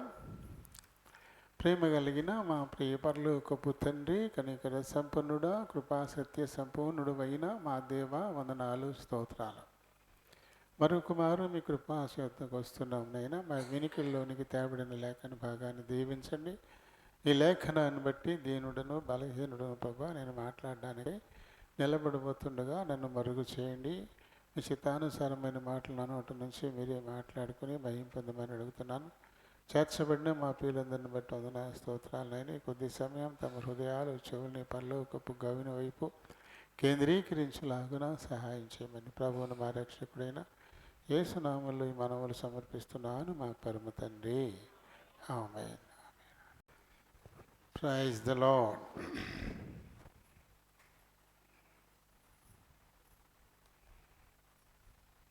అదేమైనా గుర్తొచ్చిందా? ఇప్పుడు 2 గంటలు అయినట్టుంది. 2 అయిపోయిందా 3 అయిందా? 2 గంటలు అయింది కదా అని గుర్తొచ్చిందమ్మా? ఇందాక ఇచ్చాను కదా క్లూ. రాలేదే ఏమ్మా? అయ్యయ్యో, సర్లేండి. ఇప్పుడు ఇక్కడ చూడండి, మన పితరుడైనటువంటి పౌలు ఫిలిప్పీ సంఘానికి రాస్తూ ఆయన చెప్తున్నటువంటి మాటలు ఏమంటాడు? ఈయన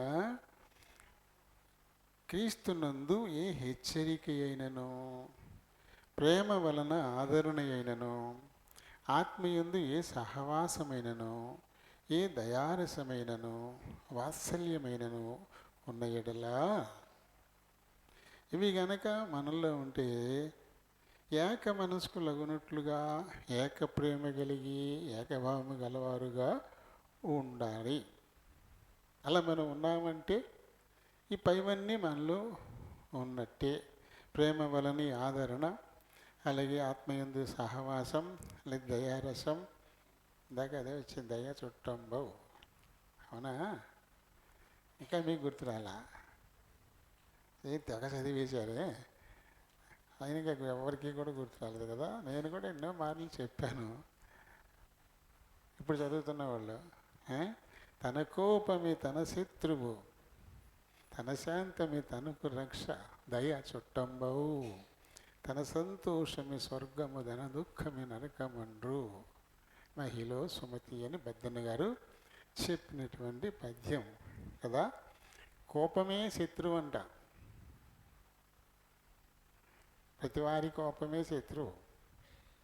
వారికి ఉండే కోపం వారిని అందరికీ శత్రువులుగా మార్చేస్తుంది. వారి దయ పొందకుండానట్లు కూడా చేసేస్తుంది. మనం చెప్పుకున్నటువంటి ఆ స్టోరీలో విలను తన కోపంతోనే దయ పొందకుండా నాశనమైపోయాడు కదా. ఏంటి ఆ కోపం? వచ్చే వారం చూసుకుంటాం మనం. ఇప్పుడు అక్కడికి వెళ్ళొద్దు. ఇక్కడ ఏమంటాడంటే, ఏ హెచ్చరికైనా ఇవన్నీ క్రీస్తునందు ఆయన అందలి ఏ హెచ్చరికైనా, ప్రేమ వలన ఆదరణైనా, ఆత్మయందు ఏ సహవాసమైనా, ఏ దయారసమైనా, వాత్సల్యమైనా ఉన్న ఎడలా అవి గనక మనలో ఉంటే ఏక మనసుకు లగునట్లుగా ఏక ప్రేమ కలిగి ఏక భావం గలవారుగా ఉండి ఒక్క దాని ఎందు మనసు ఉంచుచు నా సంతోషమును సంపూర్ణము చేయుడి. నేను ఎప్పుడు సంతోషిస్తాను అని ఫిలిప్పీలతో పౌలు గారు మాట్లాడుతూ చెప్తున్నాడు. ఆయన సంతోషం పరిపూర్ణం కావాలంటే సంఘం ఎలా ఉండాలంటాడు ఆయన? సంఘంలో వచ్చినటువంటి క్రీస్తునందలి హెచ్చరిక, ప్రేమ, ఆదరణ, సహవాసం, దయారసం, వాత్సల్యం ఇవన్నీ క్రీస్తునందే ఉంటే గనక అలా ఉన్నవారు ఏక మనస్కులుగా ఉంటారు, ఏక ప్రేమ కలిగి ఉంటారు, ఒకే భావం కలిగిన వారుగా కూడా ఉంటారు, ఒక్కదాని ఏంది మనస్సు ఉంచేటువంటి వారుగా కూడా ఉంటారు. ఇవన్నీ మనకు రావాలంటే ఒకటే చెప్పాడు 5వ వచనం, క్రీస్తు యేసుకు కలిగిన ఈ మనస్సును మీరు కలిగి ఉండండి. ఈ మనసు మీరు కలిగి ఉంటే ఇవన్నీ వచ్చేస్తాయి. ఈ మనసు మీరు కలిగి ఉంటే మీరు క్రీస్తునందు ఉన్నవారు అవుతారు. క్రీస్తునందు ఉన్నవారైతే హెచ్చరికైన, ప్రేమ వల్ల ఆదరణైన, ఆత్మీయ సహవాసమైన, ఏ దయారసమైన, వాత్సల్యమైన ఇవన్నీ కూడా ఒక్కటిగా అన్నమాట, ఒక్కటవుతాయి. క్రీస్తునందు ఉంటేనే అది సాధ్యపడుతుంది అంటాడు. కక్ష చేత అయినను, వృధాతిశయము చేత అయినను ఏమీ చేయక వినయమైన మనసు గలవారై ఒకనినొకడు తనకంటే యోగ్యుడని ఎంచుచు. ఇది కదా కావాలి. మనం ఒకరికంటే ఒకడు యోగ్యుడు అంటే నాకంటే అవతల వాడు యోగ్యుడు అని చెప్పేసి ఎంచుకోవాలంట. కానీ మనమే యోగ్యులమని మనం ఎంచుకుంటాం. దాన్ని రివర్స్లో చూసుకుంటాం. నేను తప్ప యోగ్యులు ఎవరు లేరు, నేను తప్ప తెలివైన వాళ్ళు లేరు, నేను తప్ప జ్ఞానవంతులు లేరు, నేను తప్ప పనివంతులు లేరు, నేను తప్ప ఆలోచనకర్త లేరు, అన్నీ నాకే తెలుసు. ఈ రకంగా మనం అనుకుంటూ ఉంటాం. ఇది ఇగో అంటాం. ఇది చెడగొడుతుంది. దీనివల్ల చాలా ఇబ్బందులు వస్తాయి. మొర్దెకై హామానునేమీ అవమానపరచలేదు. తన దేవుణ్ణి గౌరవించుకున్నాడు, తన దేవుని వాక్యాన్ని గౌరవించాడు. నా దేవునికి తప్ప నేను ఎవరికీ సాష్టాంగపడను అని అనుకున్నాడు, అంతే. అది తప్ప హామానా నువ్వు దుర్మార్గుడివి, నువ్వు దుష్టుడివి అని ఏమని తిట్టాడా? హామాన్ ఏమన్నా అన్నాడా? ఏమనలే. తన విశ్వాసం, తన దేవుణ్ణి తను కనపరుచుకున్నాడు, అంతవరకే. కానీ నాకు సాష్టాంగ పడడా, నేను చాలా గొప్పోడిని, రాజు తన తర్వాత రాజు ఎంతగా నన్ను చేసేసాడు, రాజే నా మీద ఆనుకుంటున్నాడు, అలాంటిది నాకు నేను సాష్టాంగపడ్డా. ఎందుకు అంత కోపం అతనికి? మొర్దెకై మీద అనవసరమైన కోపం తెచ్చుకున్నాడు. అది ఎంతగా ఉందంటే ఆ కోపం, ఈ మొర్దెకై అనేవాడిని చంపేయడం చిటికలో పని. అది చాలా చిన్న విషయం అది. అలా కాదు, ఈ మొర్దెకై ఏ జాతీయుడో ఆ జాతి మొత్తాన్ని నాశనం చేసేస్తాను. ఎంత పొగరు చూడండి. తనేమన్నా రాజా? ఆ రాజు చేతి కింద పనిచేసేవాడు అంతే. ఏదో నమ్మి తను గొప్ప చేశాడు అహష్వేరోషు.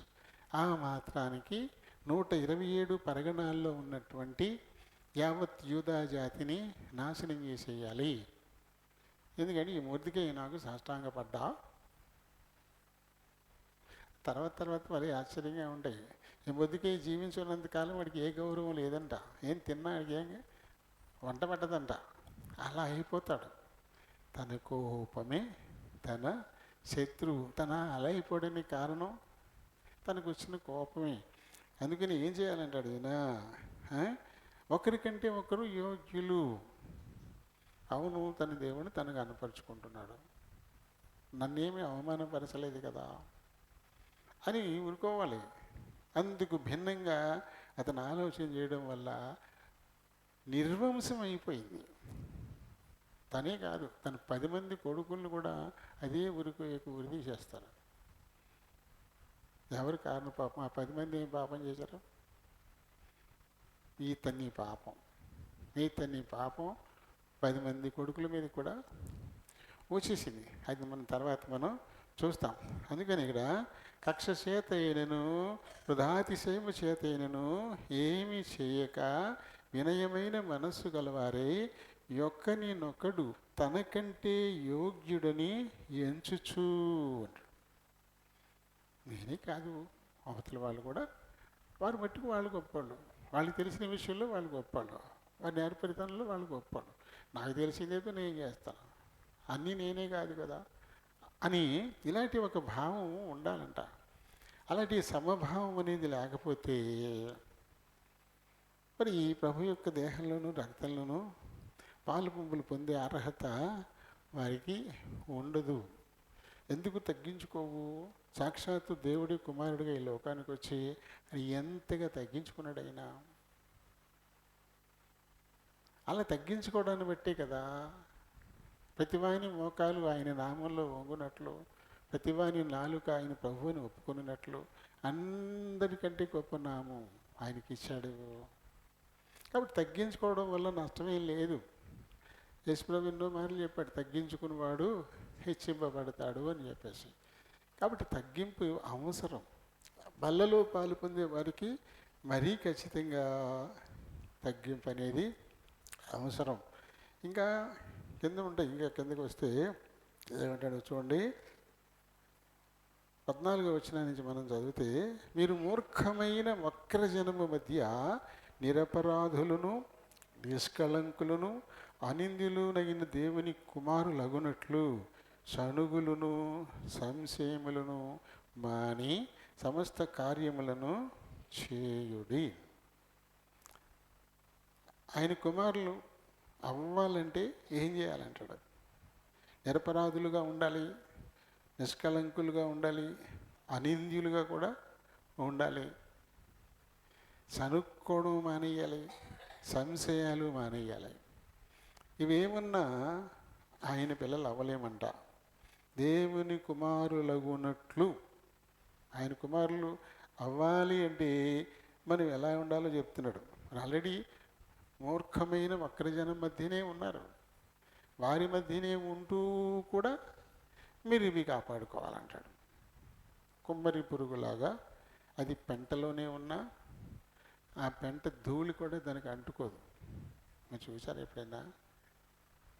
మనకి పెంటలు కూడా లేవులేండి ఇప్పుడు. ప్రతి ఇంటికి పెంట ఉండేది ఇది వరకు. ఆ ఇంటికి చివరి పెంట ఉండేది. అది సంవత్సరానికి ఒకసారి తవ్వి తీసుకెళ్ళి పొలాల్లో వేసేవారు. ఇప్పుడు పెంటలు ఎక్కడనే అన్నీ పొగెట్టి అక్కడ టాటర్ వస్తే అందులో పడేస్తాం. పెంట ఎక్కడో. ఆ పెంటలో కుమ్మరి పురుగు ఉంటుంది. నిగనిగనిగలు ఆడిపోతుంటారు. అది పెంటలోంచి బయటకు వస్తుంది. పెంటలోంచి వచ్చింది కాబట్టి నిండా బోళ్ళంత దుమ్ము ఉంటుంది అనుకుంటాం మనం. మీరు చూడండి దాన్ని రెక్కలు కూడా ఉంటే ఎగురుద్ది. ఎంత నీట్గా ఉంటుందంటే అప్పుడే స్నానం చేసి బయటకు వచ్చినట్టు ఉంటుంది పెంటలోంచి బయటకు వస్తే. అది పెంటలోనున్నా అది ఏమాత్రం కూడా తనకు అంటుకోదనమాట. అలాగే మూర్ఖముగు వక్ర జనంలో మనం ఉన్నా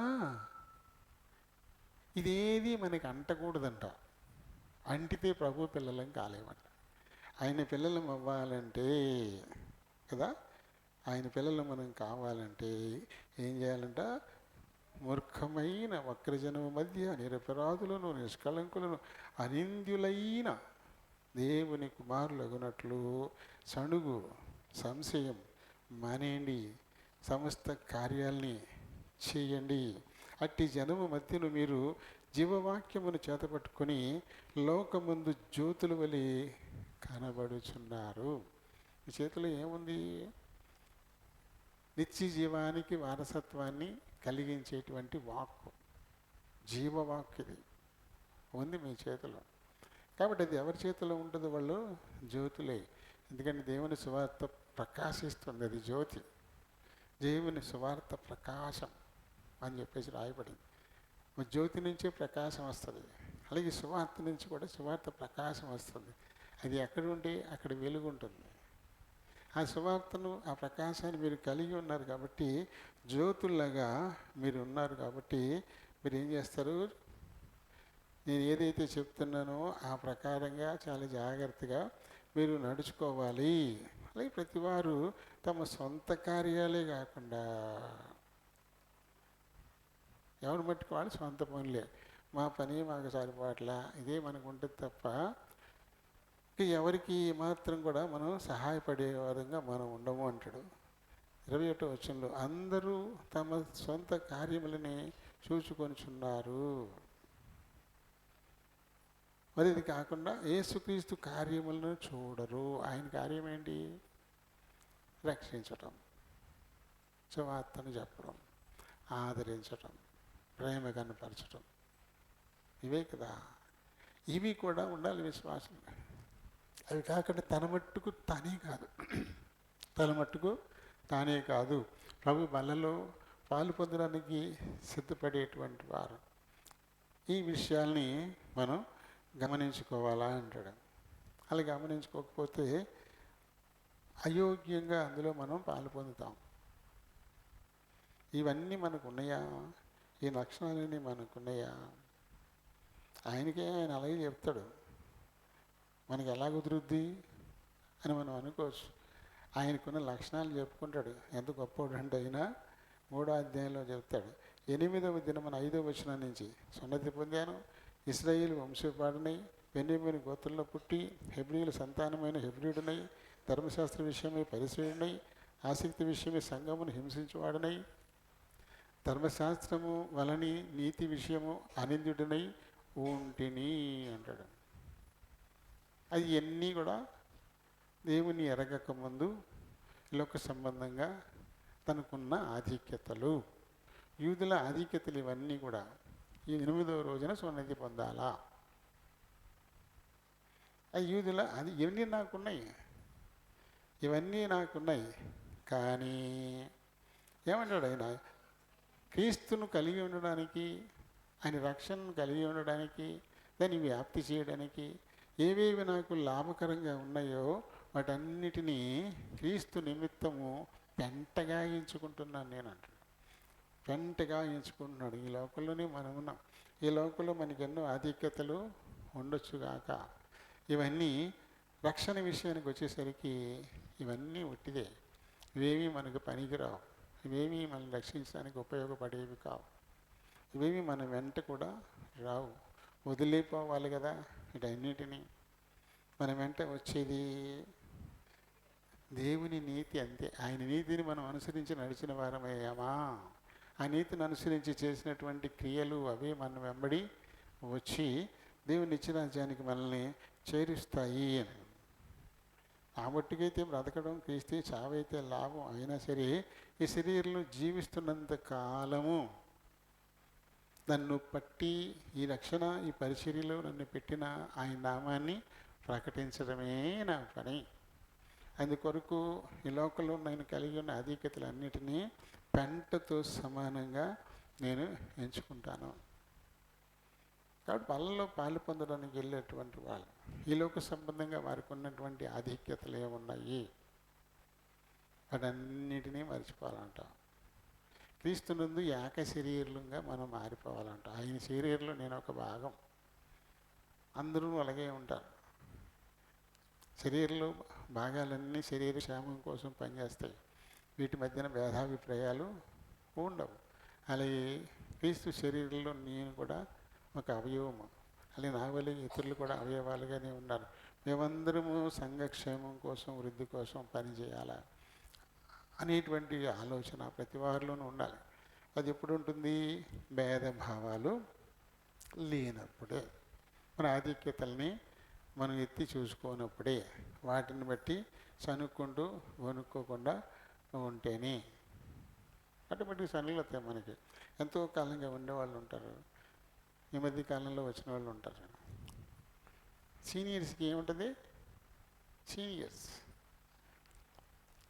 కాలేజీల్లో సీనియర్స్ జూనియర్స్.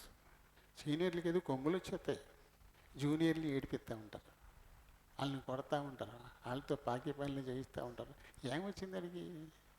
ఏంటి సీనియారిటీ అడిగి? అలా అడు చదువుకుంటాకి వెళ్ళాడు, ఏడు చదువుకుంటాకి వెళ్ళాడు. ఈ పనికి మాలిన బుద్ధులు ఏంటి వాళ్ళకి? ర్యాగింగ్. చాలామంది జీవితాలు నాశనం అయిపోతున్నాయి. ర్యాగింగ్ తట్టుకోలేక చచ్చిపోతున్నారు కొంతమంది పిల్లలు. ఎవరు ర్యాగింగ్ చేశారో వాళ్ళని కాలేజీ నుంచి తీసి పారేస్తున్నారు, జైలుకి కూడా పంపుతున్నారు. ఏళ్ళ పడ్డాడు. కాబట్టి సీనియారిటీ అనవసరం. దేవుడు ముందే మొదటివాడు కడపటివాడు అవుతాడు, కడపటివాడు మొదటివాడు అవుతాడు అని చెప్పాడు. నీ సీనియారిటీ ఎందుకు పనికి వస్తుంది? ఎప్పుడు వచ్చామో అని కాదు, ఎంతగా దేవునిలో బలపడ్డామో స్థిరపడ్డామో అనేది ముఖ్యం. ఆ 30 ఏళ్ళ నుంచి నేను ఉంటున్నాను అంటే, నీ హృదయం దేవునికి ఇవ్వనప్పుడు, నీ హృదయంలో దేవునికి చోటు లేనప్పుడు, నీ ఎన్నాళ్ళు బట్టి ఎక్కడ ఉంటే మాత్రం ఏం లేవా? నీకేం ఉపయోగం ఉండదు. అది ఎంత త్వరగా దేవుని హృదయంలో చేర్చుకున్నాం, ఎంత త్వరగా యేసుకు ఇష్టలుగా ఉన్నాం, ఎంత త్వరగా ఆయన నెరవేర్చిన కార్యాలు మన జీవితాల్లోనూ నెరవేరుస్తున్నాం, అది ముఖ్యం. దానిని బట్టి మనం సంసిద్ధులమా కాదా అందులో పాలు పొందడానికి అనేది మనకి తెలిసిపోతుంది. సనుగులు సంశయాలు ఎన్ని వదిలిపెట్టేసేయమంటున్నాడు ఆయన కదా. వదిలేసి వైట్ పేపర్ లాంటి హృదయంతో ప్రభు పాదాల దగ్గరికి రావాలి. ఇంకా కీర్తనకారుడు చెప్పినట్టుగా, నాలో నీకు ఆయాసకరమైనది ఏదైనా ఉంటే 139వ కీర్తనలో మనం చదువుతున్నాం కదా, చివరి రోజుల్లో ఉంది. ఏదైనా నాలో నీకు ఆయాసకరమైనది ఏదైనా ఉంటే చూడు, నాకు చూపించు, నేను తీసేసుకుంటాను అని దేవుణ్ణి అడగాలి. అడిగి ఆ అతిక్రమాన్ని ఒప్పుకొని వదిలేసి అప్పుడు దానిలో పాలు పొందితే అది మనకి మేలుకరం. దేవుడి మాటల్ని దీవించునుగాక.